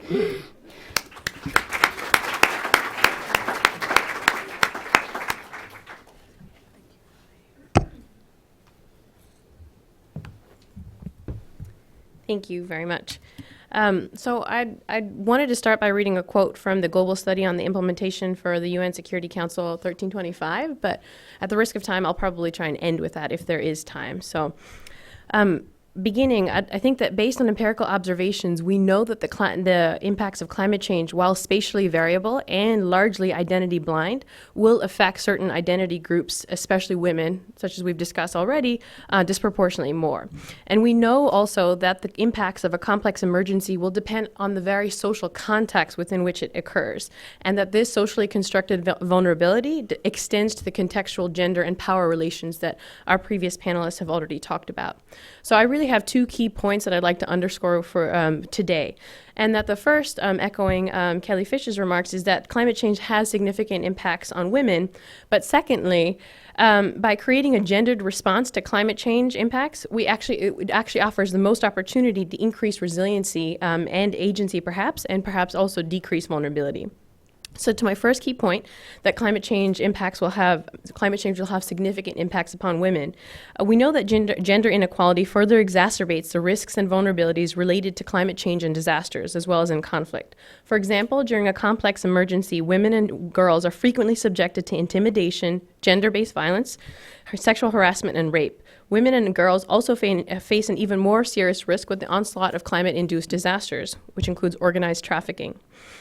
Climate-related disasters such as floods, droughts, or famine may disrupt local safety nets, leaving women and children unaccompanied. separated or orphaned due to the erosion and breakdown of normal social controls as well as protections, which makes them exceedingly vulnerability, a point that we're hearing over and over again, to the exploitations of, for example, violence as well as trafficking. After a natural disaster, economic and security challenges may lead women who are in charge of households and livelihoods to seek temporary relief and shelter and amenable living conditions in acutely insecure contexts, making them even more potential targets for exploitation and trafficking. Therefore, insecure disaster regions must be considered as potential areas for such harmful activities, and further examination is required. If we turn to a quick case study on what's happening in Mindanao in the Philippines right now, we witness how women, in a sense, really experience entrenched vulnerability there. Prior to the disaster in 2006, since 2006, overall poverty in Mindanao has steadily increased. And in 2009, there were over 8 million people living in poverty, and of this, 60% were women. The situation has also been made worse by the complexities between government instability, conflict, and climate-induced disasters. Whether a climate or conflict, it's women from these poor communities that we've witnessed so far who are the worst affected, having little education, property, or say sometimes in the decisions that affect them.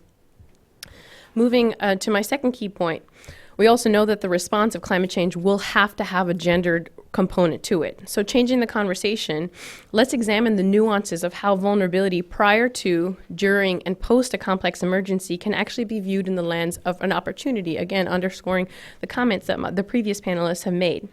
By being aware of gender issues during complex emergencies, we begin to see that an opportunity presents itself to increase the adaptive capacity or agency, and therefore potentially bolster resiliency of women. We can recognize the already dynamic and varied roles that women play with regard to natural resource management and conflict mitigation, and how these could continually be harnessed to continue improving stability outcomes. I think we should strive to dovetail both development objectives as well as climate change adaptation objectives. For example, focusing on how women can take an active role to ensure family survival and engagement through income-generating activities, as we witnessed in the previous video. We can also underscore how women's engagement in both micro and macro level decision-making processes with respect to resource allocation, use, investment, and planning for or where to move to settle should occur. And both these examples provide ways to embed long-term development adaptation objectives so that during an emergency, women actually become less vulnerable. If we end with a case study in Nepal, after the earthquake, the UN Office of Coordination of Humanitarian Affairs created gender profiles that included weekly and monthly updates on gender mainstreaming, and in effect created a guidance on gender mainstreaming in transition processes. Towards this goal, the Gender Working Group was created to provide an inter-cluster coordination mechanism to raise gender equality issues and support the realization of gender-responsive programming in the work and clusters of the humanitarian action phase, as well as to enhance the cross-learning and good practices across the clusters. The Gender Working Group is both co-chaired by the UN Women as well as UN OCHA, in line with the commitments it's set in the Global Memorandum of Understanding between the two agencies. And it consists of gender focal points nominated by each clusters, which is a great example of how we're elevating this conversation of gender and climate change adaptation as well as development. So before I conclude, I think that based upon the previous comments of my panelists, as well as what we've seen in the video, we can see that climate change can actually presents an opportunity to facilitate stability through unconventional approaches. By facilitating gender equality prior to, then during a disaster and post a disaster, it is possible to therefore reduce vulnerability and perhaps again increase resiliency.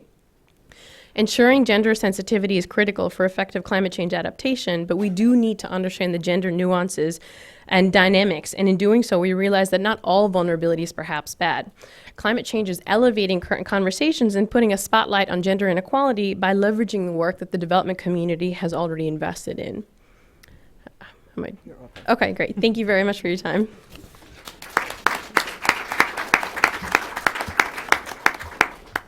Thank you all. And left to me, I would have let everybody go on and on. I think it's a great topic. I just want to pick up on some of the themes that Kelly and Jackie sort of dealt with, and I think Swati kind of synthesized so nicely. And that's that climate change exposes the vulnerabilities that women are particularly vulnerable to climate change. And yet, as Kelly said, that they need to, have agency, and if they are given agency, they are the solution to climate change in terms of helping communities sort of protect against future climate change. So I want to pick up on the way that Svati seemed to put these two together and to sort of ask whether, in your view, we now need to reframe broadly the way we all think about climate change, and maybe it's a feminist issue. Is climate change the ultimate feminist issue, and should we mobilize around climate change that way? Sarah, me? I'm sorry, whoever wants to pick it up. Yeah. Yeah, I mean, I would say absolutely. I think that,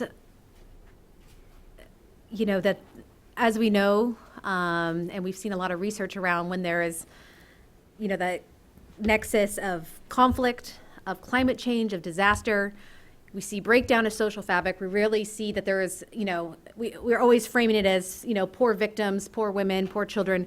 But I do think that there is an opportunity that's, that women can especially seize on when, it opens up space for them to occupy roles that maybe they weren't allowed to before.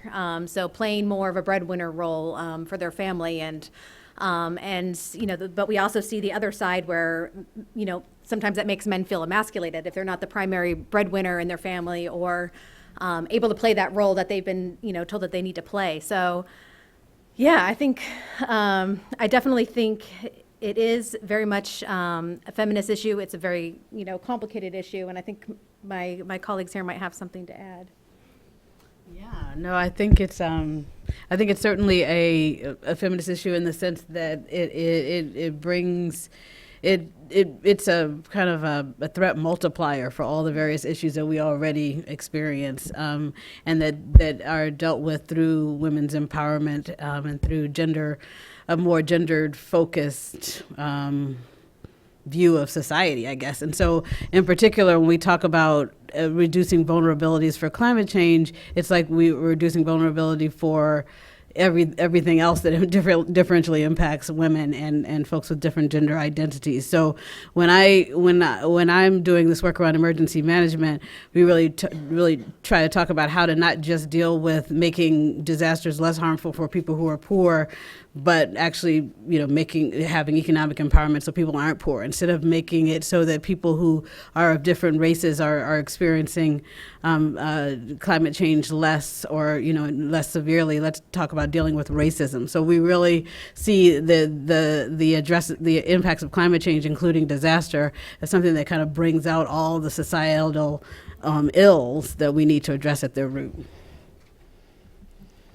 Can I just say yes? You can say yes, or you can add. You sort of did seem to be proposing that in the beginning. Yeah, I think so. I mean, I think that, again, sort of reiterating what I said before, I think climate change, we know, affects women disproportionately. So that being said, I mean, the development community has tried to raise the awareness of how long, say, women take to walk to water, and that's something a key point that we saw before. But, I think the climate change offers adds a sense of urgency to why we need to normalize this, the gender inequality that exists in the U.S., like you highlighted, as well as globally everywhere else. So, yes.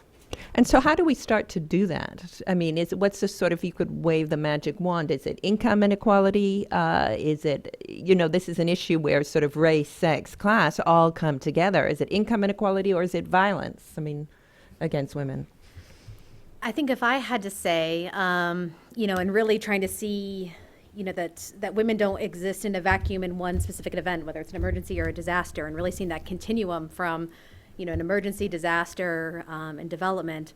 And I would say really the focus on those negative social norms and challenging roles, attitudes, and behaviors that are really going to be what are the game changers in this realm. So I think whether we're talking about an emergency or disaster or doing more general resilience and development work around climate change, it's really fundamentally about trying to change hearts and minds and see people increasingly practice those positive gender norms. And I think gender equality is really the foundation. If we don't have gender equality, I don't think we're going to have climate justice. Yeah, and I completely agree. I think that there is no magic wand. Sad to say, I'd love to see one, but I think that all of these is we need to really just change our society from one that's built on domination and extraction to one that's built on regenerative, cooperative, resilient models of how we structure our societies and our communities and our systems. But I think that's it sounds somewhat utopian when we talk about that's where we need to go. But where are the steps in between? So even taking this example of women being vulnerable and walking to get water, I was in South Africa doing a focus group, and the women talked about wanting to have female-controlled condoms so that they could actually just wear them all the time when they go and get water, because that was the level of risk that they felt that they had. And that was one of the most chilling things that I've ever heard in my life, I would say. And so we need to do that. We need to do that while we also work towards gender equality, so that women don't have to face that risk when they're going out and getting water, and so that we also deal with the fact that we're on this catastrophic slide towards climate change, so we reverse climate change. So while we're doing those bigger things, we also need to think about all of these things that we need to do in the meantime to keep women safe. What do you, I was wondering, after having been through a disaster which does challenge traditional gender roles, I was sort of struck by your picture of it was the women who were getting the information and the men who were standing in line on the food, sort of. Do things just go back to how they were before? Is there any sort of lasting change, equalization? Do the position of women get worse? I mean, what's the after effects of having been through a catastrophe like that?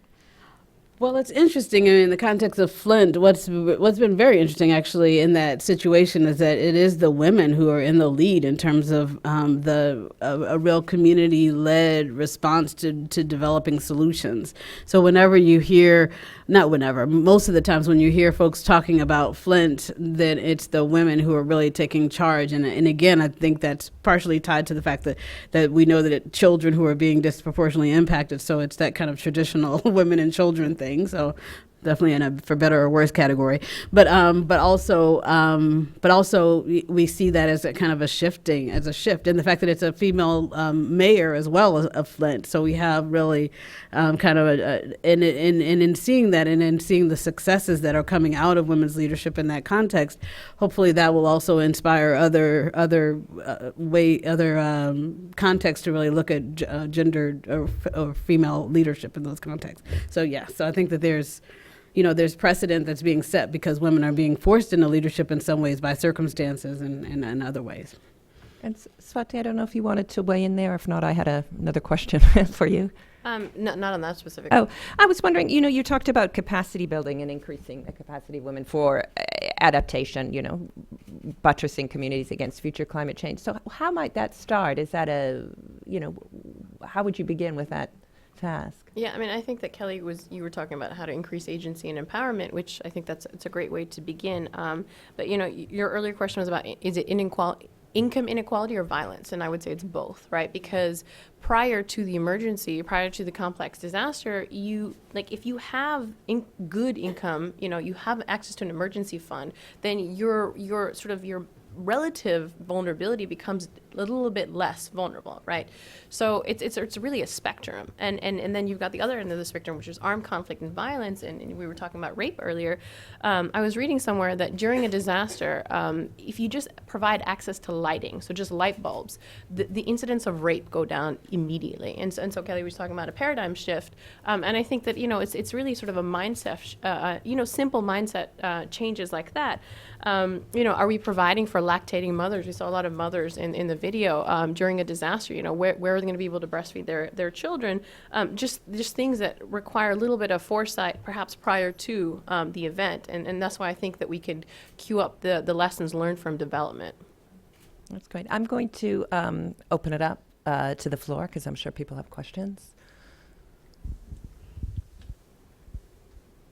The microphone will come to you. If you could start by, saying your name and identify your organization, and then ask a question, that'd be great.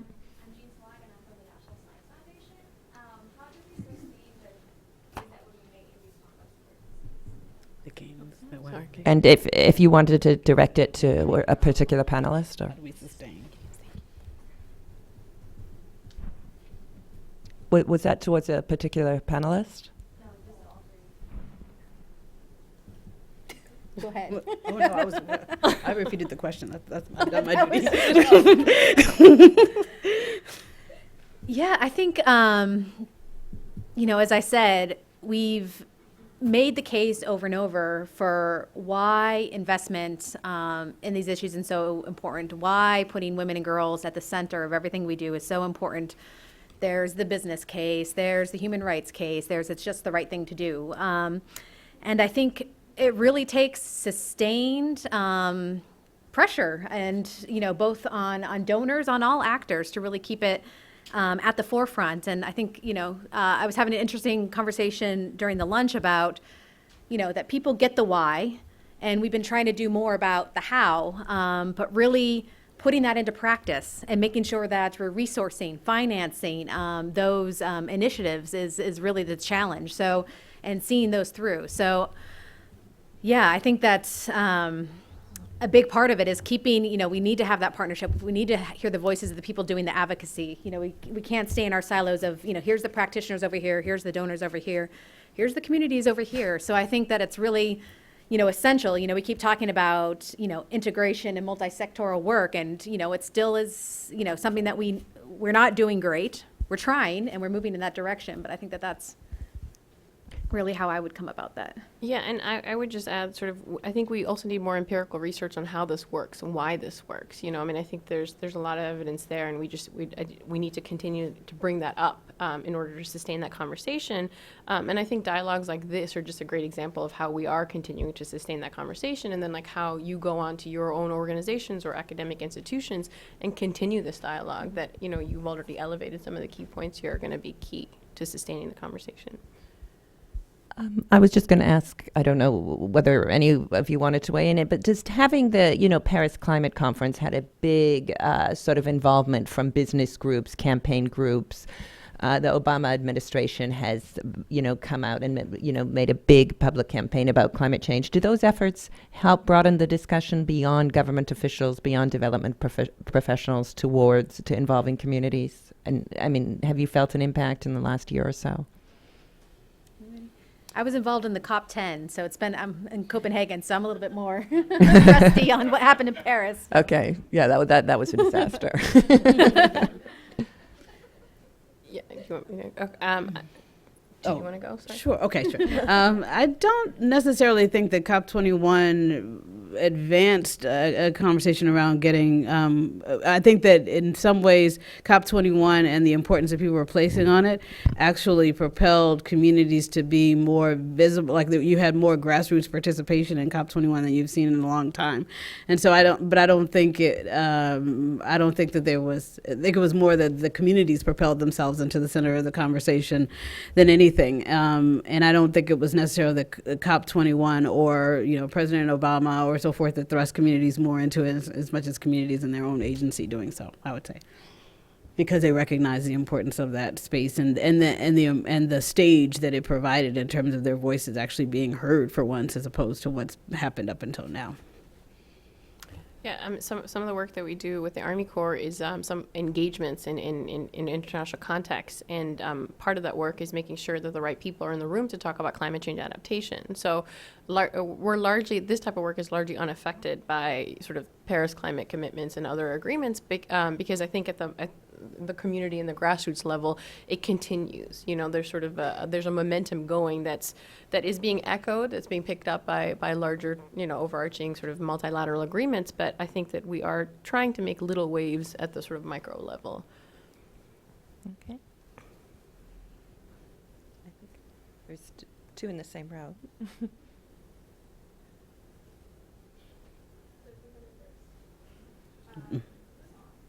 Yes.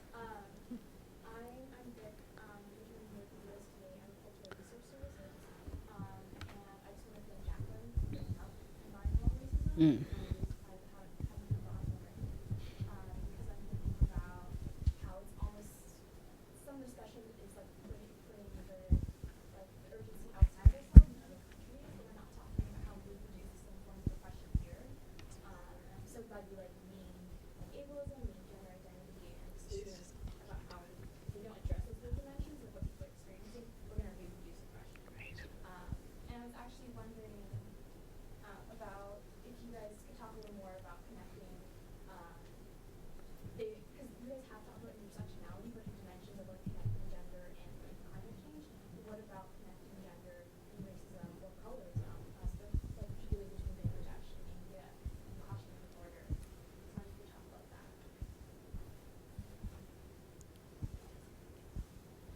Martha would like Sure. to take that. I think I don't know if I'm very qualified to answer that, but I mean, I think that, again, that climate change is helping raise some of these issues. I mean, racism has always been there, right? I mean, and then you add the word climate or environment in front of it, and it becomes a different thing, but it's really just the same thing. I mean, we've always had discrimination between classes, different identity groups, and so I think then you force the climate sort of forces a different lens to it, which is interesting to interrogate, and I think the NAACP is doing a lot of great work on that, and especially understanding sort of deconstructing how Hurricane Katrina happened and sort of the response aspects. I think there were some really good questions that were asked, and perhaps I think there were some successes in Hurricane Sandy response, if I could be so bold to say that. So I think it's a great question. So.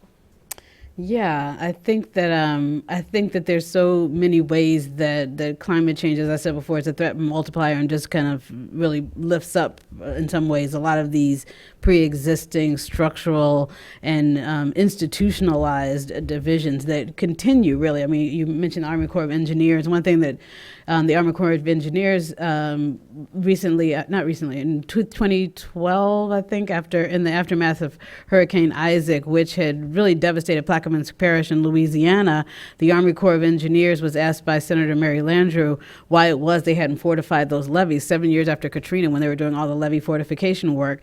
And they said that they used a formula to decide where they're going to fortify levees. And the formula applied points based on what the economic impact would be if the levee was overtaken only. And so when we have this intersection between gender and economic equality, for example, we have formulas that institutionalize the death or the loss of livelihood or whatever of women and other vulnerable groups that are disproportionately in the lower end of the income inequality. And there's so many different ways that those types of institutionalized discrimination that keeps the protection and so forth in the corner of people who have means or people who have political power. So yeah. Do you want to add to that? Yeah, I mean, maybe I would just add, on a programmatic level, when we are doing our work, we really try to do gender analysis and really see things through a gender lens, which also looks at intersectionality, looking at age, looking at ability, looking at gender identities. And I think what's helped some of our work and helped give us a mandate has really been the increase in our donors, especially the U.S. government, having the gender equality and female empowerment policy. That's really kind of pushed us, and I think those of us working in the gender sphere have really appreciated that has pushed our organizations and given us more of a mandate to make sure that we are doing a better job and that we are tailoring our approaches to those different needs and varying needs of different people that we are trying to work with. Thanks. And then there was a woman in the middle. Thanks a lot. My name's Dorcas Robinson. I'm from CARE, and I wanted to go back to the point about how we increase adaptive capacities. I mean, we're one organization that's been working for a number of years now with community-based adaptation approaches to working at community level with different groups, with local governments, for example, and increasingly looking at the national adaptation planning process. So I guess I just wanted to say that I think what's important there is that there are discrete ways of working around pre-existing efforts around education or health or agriculture, for example, where we can actually work with communities quite effectively to for communities to talk about what's changing and to really think about opportunities for action and in fact start to demonstrate that there's a return on investment in doing that. But I think my comment really is I think we're in a space right now where there's a lot of emphasis on adaptation, which seems to be quite focused on infrastructure. And I think at a policy level, we have to really keep attention on making sure that there is investment straight, direct to the grassroots where people need it now to be able to adapt to climate change impacts. You mean investing in human capital? Yes. Did you? Yeah, I mean, I think that's a very good point. I actually have been on a number of advisory groups around adaptation and really just threw a tantrum at the end of one of them. We were doing evaluation because they considered outcomes to be, stormwater management system development or whatever that thing is, that infrastructure thing being built.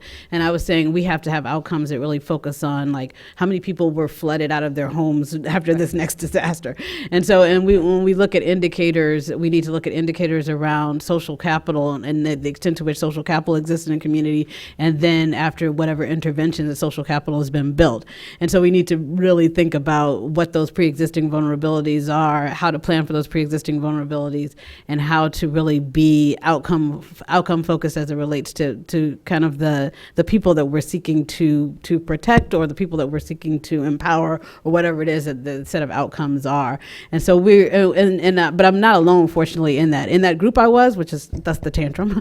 but there's a growing set of folks who are really focused on equity-based adaptation planning that really looks at holistic models that define resilience in a more kind of that are rooted in community leadership and those kind of indicators of what resilience actually is. And so, unfortunately, there's a couple of the Kresge Foundation. I would actually like to call them out as facilitating a group of people who are really specifically looking at equity and resilience building, and really looking at holistic models of resilience building that are focused on systems change.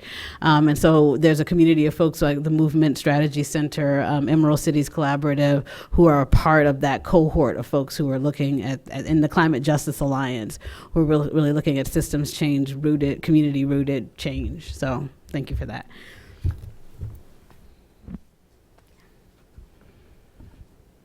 I wanted to sort of pick up on that and ask, is there a need, do you think, for sort of scientific research to show how that kind of investment pays off compared to spending millions on sort of seawalls and floodgates and stuff? Is that, if you can talk us through some of the research on that, or is there a need for more research?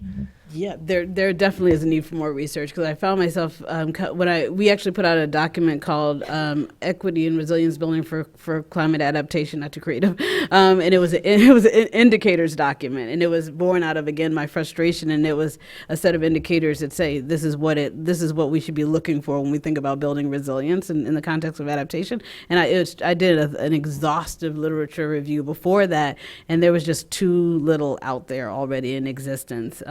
There was nothing like what I had put together, but there were smatterings of it out there. So that's to say, absolutely, we need much more, because I'm not even a researcher. So me putting together an indicators list was just crazy. So yeah.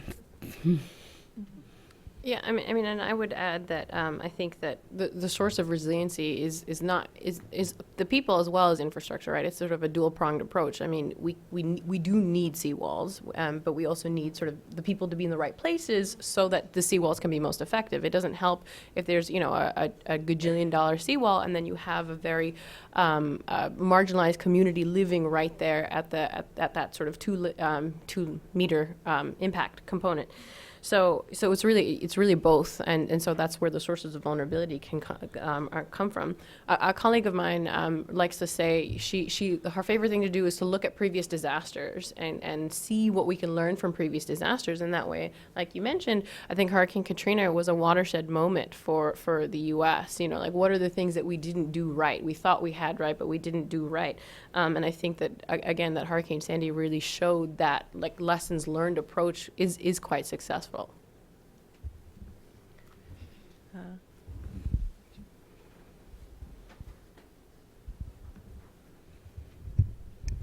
Hi, so Roger Mark D'Souza at the Wilson Center. So, Swati, I wanted to ask you about this, but I'd be interested in hearing your perspectives also. So those of us who work in the peacemaking space, so those of us dealing with conflict management and mitigation, what is the receptivity to the conflict and peace building space to connecting these issues in a real and meaningful way? So we look at climate change, fragility, environmental security, and we know that there's a lot of work on women and peace building, but I'm still feeling that there's a gap and an opportunity here. And how can we talk about those connections in a way that we in the United States recognize that this is in our national security interests? Could we explore those connections a little? Yeah, I mean, I think those are great comments, and I mean, I couldn't agree with you more. I think that there's many definitions of climate security and environmental security, but I think that those definitions are often synonymous with national security. And so when we're looking at sort of the impacts of climate change, and we're looking at the impacts of environmental degradation, once we start understanding how vulnerabilities can exist in those spheres, then we are addressing issues of national security. And again, Katrina and Hurricane Sandy are great examples of that. And I think that we need to continue exploring in a meaningful way, as well as in an empirical way, what these connections between conflict and climate change and conflict and stability and women can be. Because I think too often it's easy to say climate causes war, right? That conversation is useful for to get people in the room, but it's not really telling us anything, and it's sort of it's sensationalist, and we really need to deconstruct and analyze that. And I know that's the work of the work that you're doing at the Wilson Center, and along with investments made by agencies such as USAID as well as other organizations. I think we should just continue having these conversations. Yeah, there's a quote that I often use in my presentations from a Somali-born Kenyan poet, Warsan Shire, where she says, you have to understand that a mother wouldn't put her child into a boat unless the water is safer than the land. And it really is a very powerful quote that kind of talks about some of the relationship. And we talk about kind of climate change in the context of climate forced migration and the responsibility that the U.S. bears for climate change. For example, being 4% of the population, but 25% of the emissions that drive climate change. And so when people, and so our immigration policy is, and our immigration attitudes, and we've heard even what happened today around if people have been paying attention, not that you wouldn't be paying attention, but if you split your attention from what's happening here versus what's happening out there, but we know that our immigration policy is about, again, we know people talking about building walls and keeping people out instead of recognizing our own responsibility for people, this forced migration that's happening. So I think that that's something that to be talked about, and also in terms of the resource wars, but then also the slippery slope that we get on when we talk about security and climate change in a way that that people have done in a negative way, and to kind of further reinforce the wall strategy and so forth. So I think as you said before, the work of the Wilson Center is important in terms of really being able to have responsible dialogue about that connection with security in a way that really uplifts human rights, but and recognizes the U.S. responsibility for where we are in terms of on this catastrophic slide towards climate change. So, yeah, that'll be my thought. Maybe I would just add, something that came to mind when you asked that question was the framework that we have from UN Security Council Resolution 1325, what gave this mandate for women's inclusion and all parts of peace building globally. And still the tremendous road we have to go to ensuring that is effectively happening. And so I think, again, I think back to the last panel and that connection to having, that conducive policy environment, and how do we actually translate that into action. And I think there is such a strong, peace building and women's rights movement globally in countries and communities. And I think there's a tremendous opportunity to tap those activists and bring them more into the conversation, because I think that there is, that essential link, and we, again, get kind of stuck in our silos and really have a hard time crossing those lines and really building those conversations. I'll look out and see if there's... Yes? Hello, my name is Kara Turnger, and I'm also with the Wilson Center.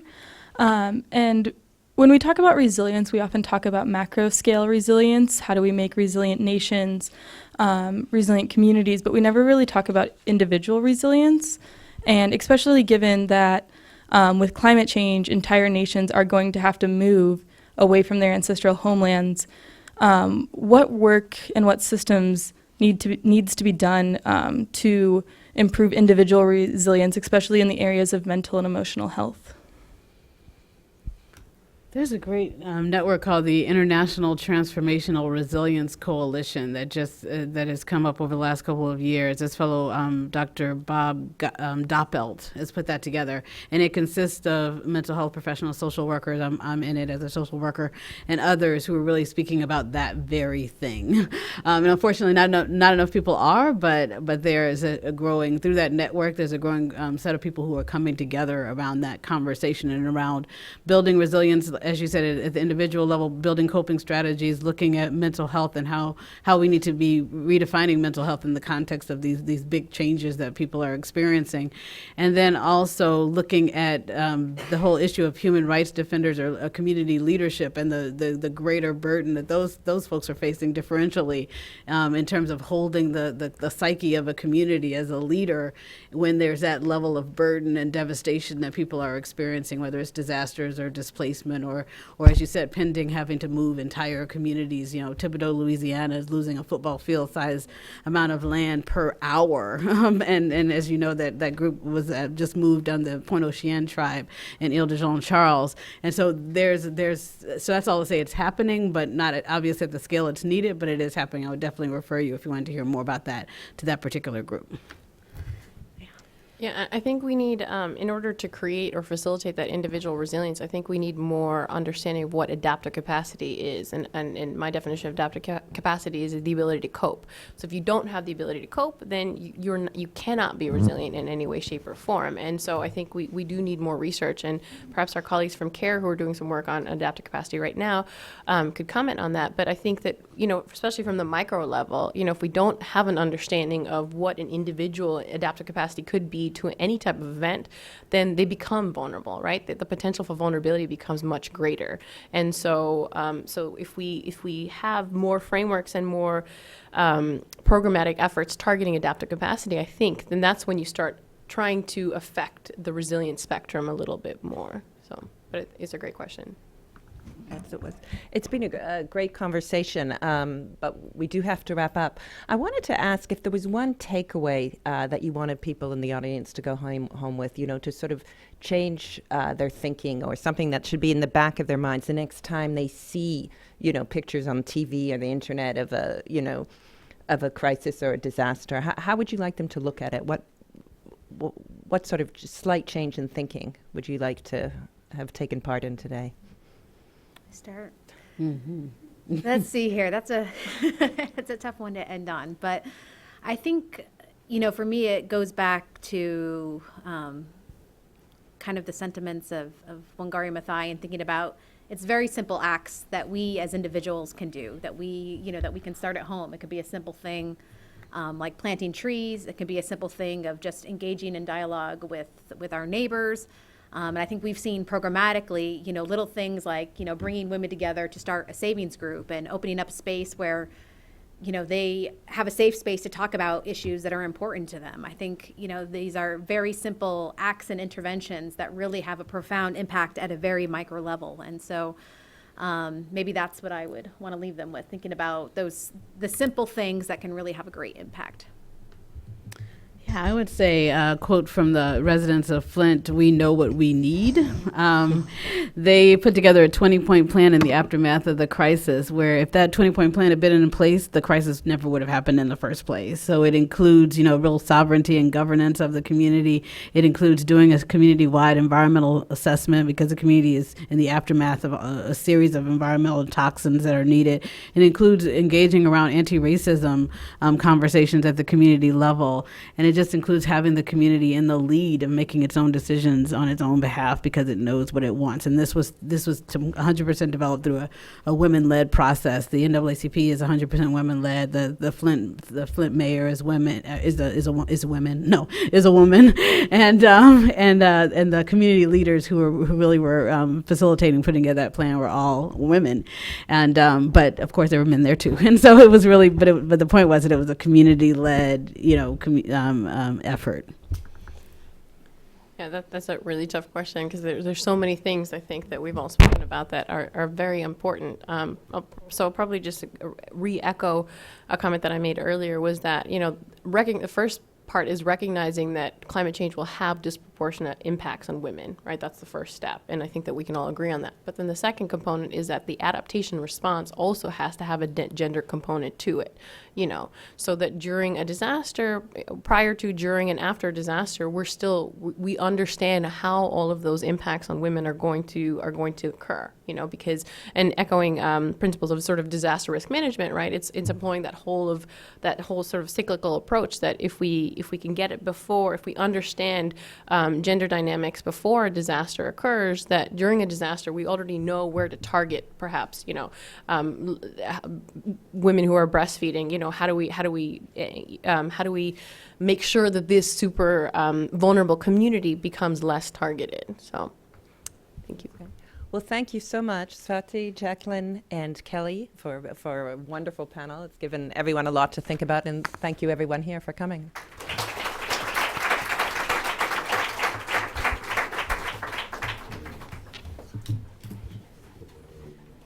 Thank you, Suzanne, and our panelists. And now I'll ask the panelists for the third panel to come up to the front. We're going to show two very short video stories about women improving their health and their economic opportunities through clean energy. And the first is going to come from Solar Sister, and the second video will come from the Global Alliance for Clean Cook Stoves. And there are two other films listed on your resource sheet, and I encourage you to go check those out. We're not going to show them today, but they're definitely worth watching. And one of them that's listed there is actually also available in the lobby. You're welcome to take this DVD, which is our collection of 3 short documentary films that the Wilson Center made about the connections between people and their environment. I hope you'll pick that up. Francesca?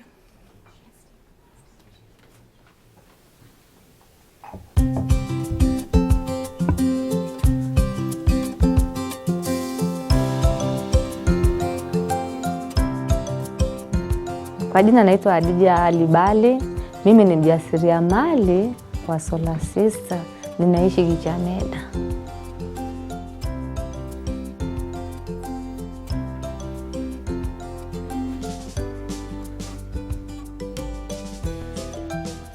Nje ya shughuli zangu na Solar Sister, mimi ni mwalimu wa vikundi na pia ni mkulima.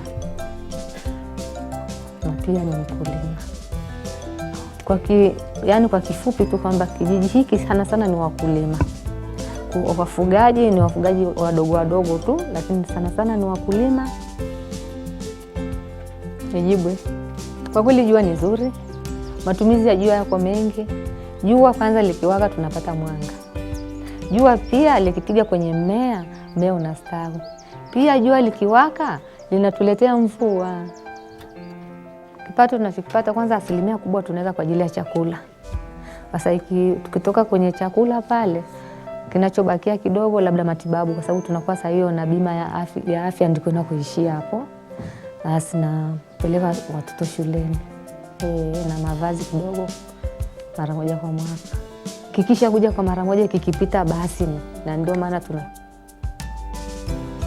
kwa kweli mimi nilipenda kuwa Solar Sister kwa sababu sehemu hii ya huku kwetu haina mwanga, na tayari ikifika jioni kila eneo hapa linakuwa na mwanga kupitia Solar Sister. Kwa sababu kwanza kabisa tulikuwa tunatumia vibatari, alafu bei ya mafuta kila siku inapanda. Na vile vibatari kwa sababu sasa hivi ni hatari, vinaweza vikaripuka, vikaunguza nyumba.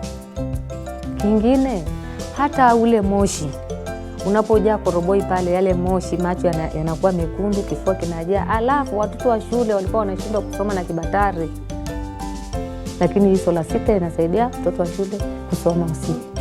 Ina maana ile hela ambayo wangenunua mafuta taa kila wiki wanaikusanya pale kwenye sanduku ni ndogo, 1,500, 2,500, mwisho 5,500. Kwa hiyo pale akibahatisha akikusanya hapo, basi baada ya muda basi ile tunakopeshana. Ndio tunaenda shambani. Sana sana mimi nategemea hiki kitongoji hiki kwa baadaye. Nilitegemea hapa ningepata shule, nipate dispensary, kwa sababu tunafata matibabu mbali. Najisikia vizuri kwa sababu hata mimi pamoja na kubaki kuwa mwalimu wale masanduku, nilikuwa nahitaji watu wapate maendeleo madogo ili nahitaji maendeleo. Maendeleo ya kwanza kabisa niliyofaulu nje na kujiwekea fedha ni mwanga. Na maana maendeleo ya kwanza ni mwanga.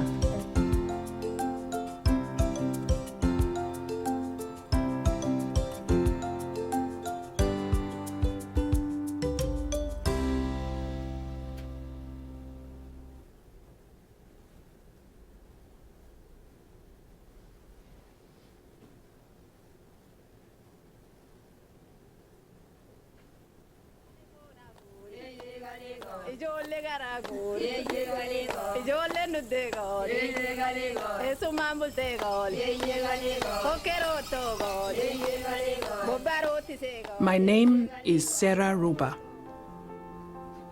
I was young when my mother died, and one of my sisters died of lung cancer.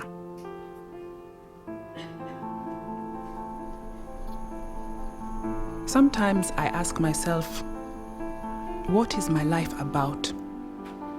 I've seen terrible things. There are still scars most anywhere you look. The bush where we used to play hide and seek, the drought has destroyed it.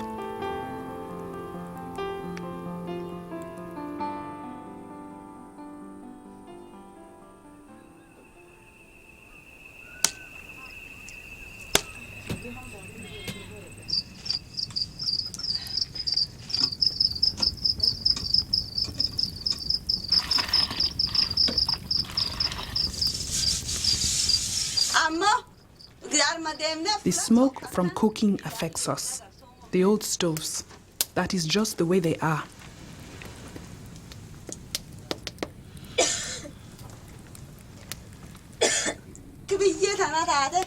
They make this world black. They also make us black inside. But this new stove, look at this with your eyes. I learned of this clean cook stove 2 years ago. There is less smoke, and it uses much less fuel. The firewood I used in a week, it now lasts for a month. There was nothing good or enjoyable going for firewood. There are so many things we can do now instead. We can help our children in school, visit our elders or help the sick. I even set up a shop to improve myself. I want to pass on something better to my children, so they are safe, so they have opportunities. If it was my wish, everyone would have a clean cook stove. To one who has seen this hard life, it is difficult to explain why things are this way. But this is my life, and I have every reason to be happy.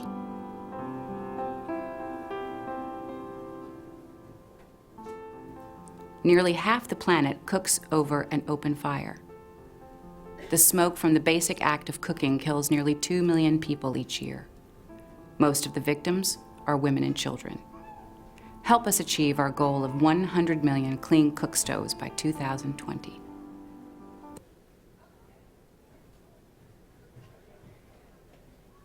Thank you. Now ask the panelists for panel 3 to come up, please. And thank you all for watching all these stories. It's been tremendous to hear the voices of women, and I think back to what Suzanne Ayler said earlier about the question of invisibility, and if maybe it's not that people don't have a voice, it's that we're not listening to them. And I think it's great that we've spent some time today listening to those voices. Thank you. And now I'll turn it over to Maggie.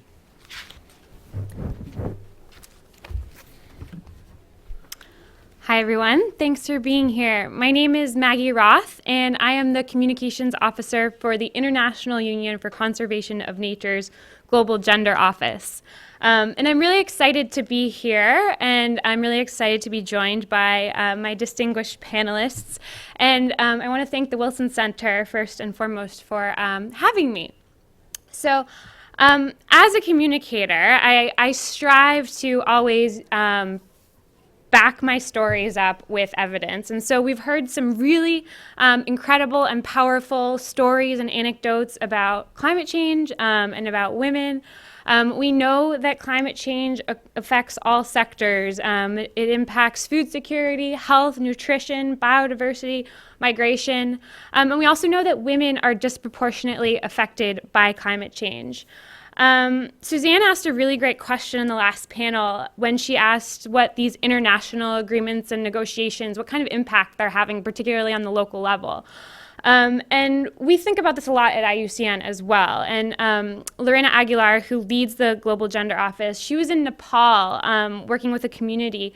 And one of the community members came up to her, a woman came up to her and said, this is great. These negotiations, these big meetings in big cities that I can't get to, great. But what does that mean for me? How does that affect me? And Lorena had to think about it, and she said, I don't know, but I'm going to find out.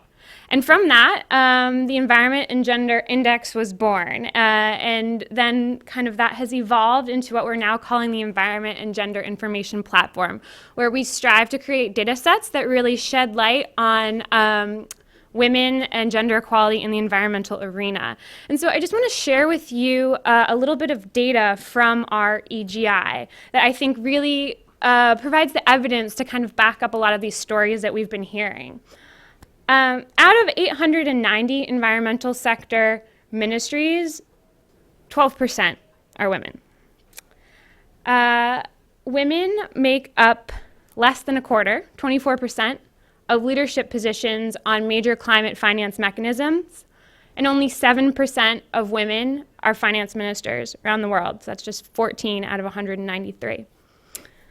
10.6 ministers in energy sector ministries are women, and just 18% of World Energy Council secretaries are women. So we see that across the board in these really important decision-making and leadership roles, women are underrepresented. But hope is not all lost. We've also been looking more recently at INDCs, intended nationally determined contributions, that came out of this last Paris climate change meeting. And what we found is that 40% of INDCs as of April mention women or gender.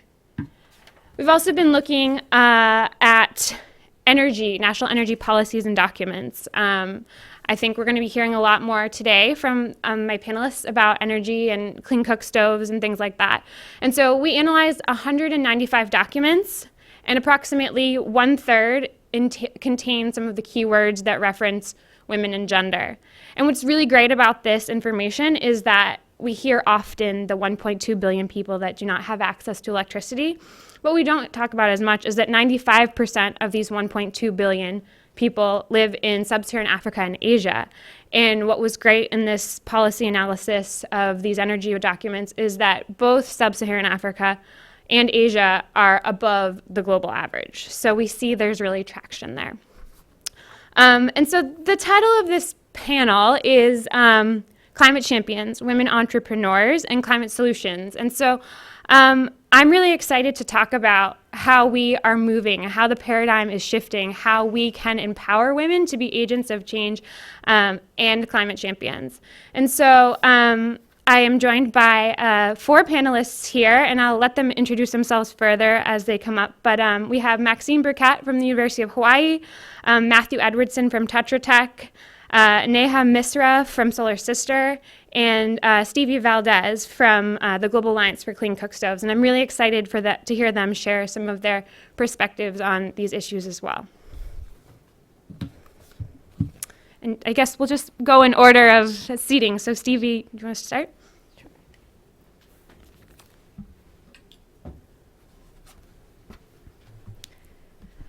First of all, I just want to thank you, Maggie, for that warm introduction, and thank you to the Wilson Center for inviting the Global Alliance for Clean Cook Stoves and for inviting me to come and speak today on this. My title is the Manager of Impact Investing and Market Development, and you'll notice that that does not involve climate or gender whatsoever. I am neither a climate nor a gender expert, but I am a private sector development expert. I am trying to get investment into our sector, and that's what I work with every day. I work with the entrepreneurs who are behind the change that are trying to mitigate some of the terrible effects that we see from cooking on solid fuels over rudimentary stoves and open fires. So I'll talk to you for a couple minutes today just about the issue. I think you heard a bit from Sarah in Kenya, who can tell it much better than I can.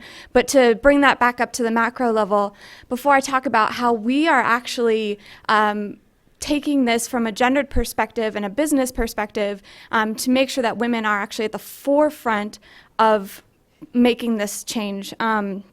we've really talked today, I heard some language around including women or the solution targeting women, but actually the solution being driven by women at every single level. So not just woman as the end user or woman as a value chain participant, but woman as the CEO of the company that's going to make a difference in this world. So that's what I hope to give you in 4 minutes or less, but we'll see how it goes from there. And while they're getting the slides up, I'll maybe correct a couple of the data points. So for those of you who heard from Julia Roberts that talked about the issue of clean cooking affects, or actually dirty cooking over rudimentary stoves affects 3 billion people globally. That's more than the general energy access issue. That's 40% of the world's population. 4.2 million people we now know die every year from cooking over solid fuels. That's more than AIDS, malaria, and tuberculosis combined. This is particularly a sub-Saharan Africa and South Asia issue, though it's also an issue in Latin America. And it's not just the health issue. We know this disproportionately affects women and men, but bringing it back to the climate issue, 25% of black carbon emissions globally come from the household level, from household use of solid fuels. So you have a short-lived climate pollutant, something that has a short atmospheric lifestyle, which means it's our best chance at quick mitigation if we start to look at black carbon as a solution, or reducing black carbon as a solution. And 25% of that coming from cook stoves and fuels is a really good place to start. In addition, about up to 1/3 of your ambient air pollution in South and East Asia, for an example, comes from the household air pollution from lighting and cooking. So that's a bit of the issue. And why does the Global Alliance for Clean Cook Stoves exist? If you've been in development forever, since the 1980s, you've probably heard about cook stoves, and you probably have this idea of not another cook stove. Well, the Global Alliance for Clean Cook Stoves, I don't know if anybody plays Jade Date around here, but if you heard of the Global Alliance for Clean Cook Stoves, we were launched in 2010 to create a market-based solution, a global thriving market for clean cook stoves and fuels. And we have this four-pronged mission going back to our cross-cutting impacts of cooking around saving lives, improving livelihoods, empowering women, and protecting the environment. But women has actually been at the central piece of, or central part of what we do from the very beginning. So going to how women were involved, I'll bring it back to an entrepreneur I met when I first started with the Global Alliance for Clean Cook Stoves about 3.5 years ago. He was a male CEO, and he said, well, of course I'm having an impact on women. Women use my product. It's not pervasive of the entire cook stoves and fuel sector, but it's definitely an attitude that we've been working to change from the very beginning.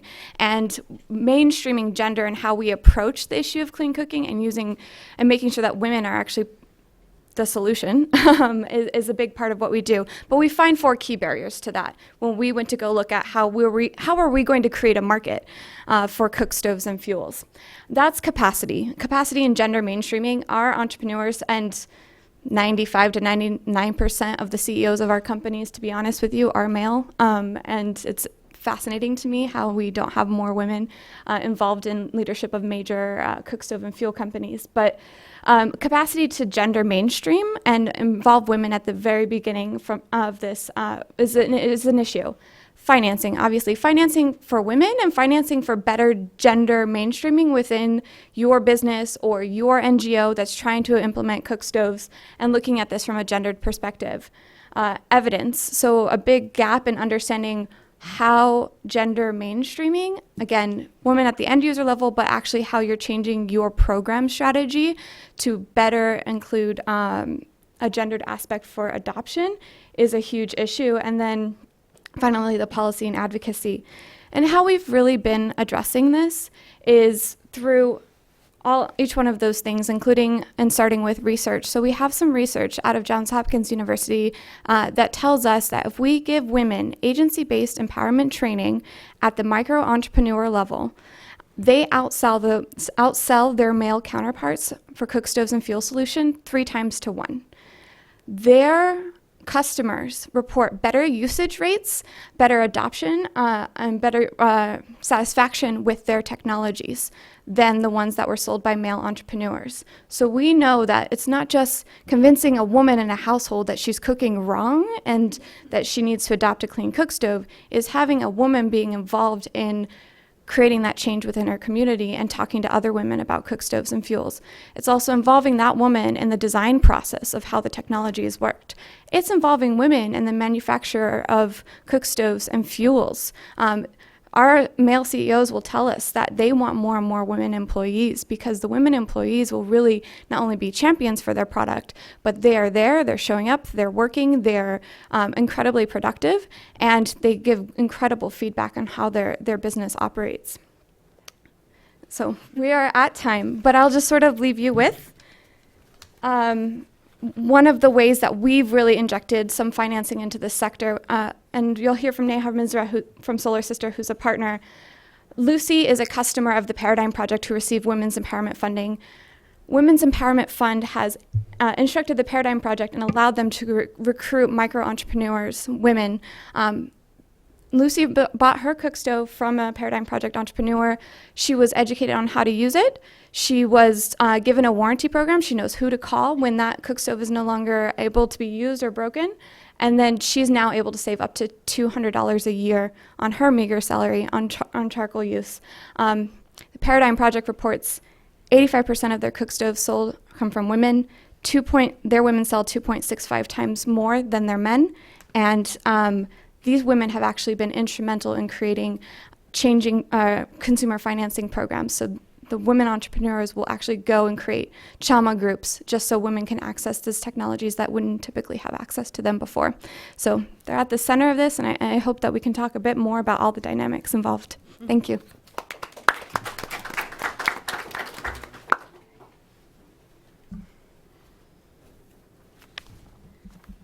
Good afternoon. Thanks so much. It's good to be here. I am Maxine Burkett. I'm a professor of law at the University of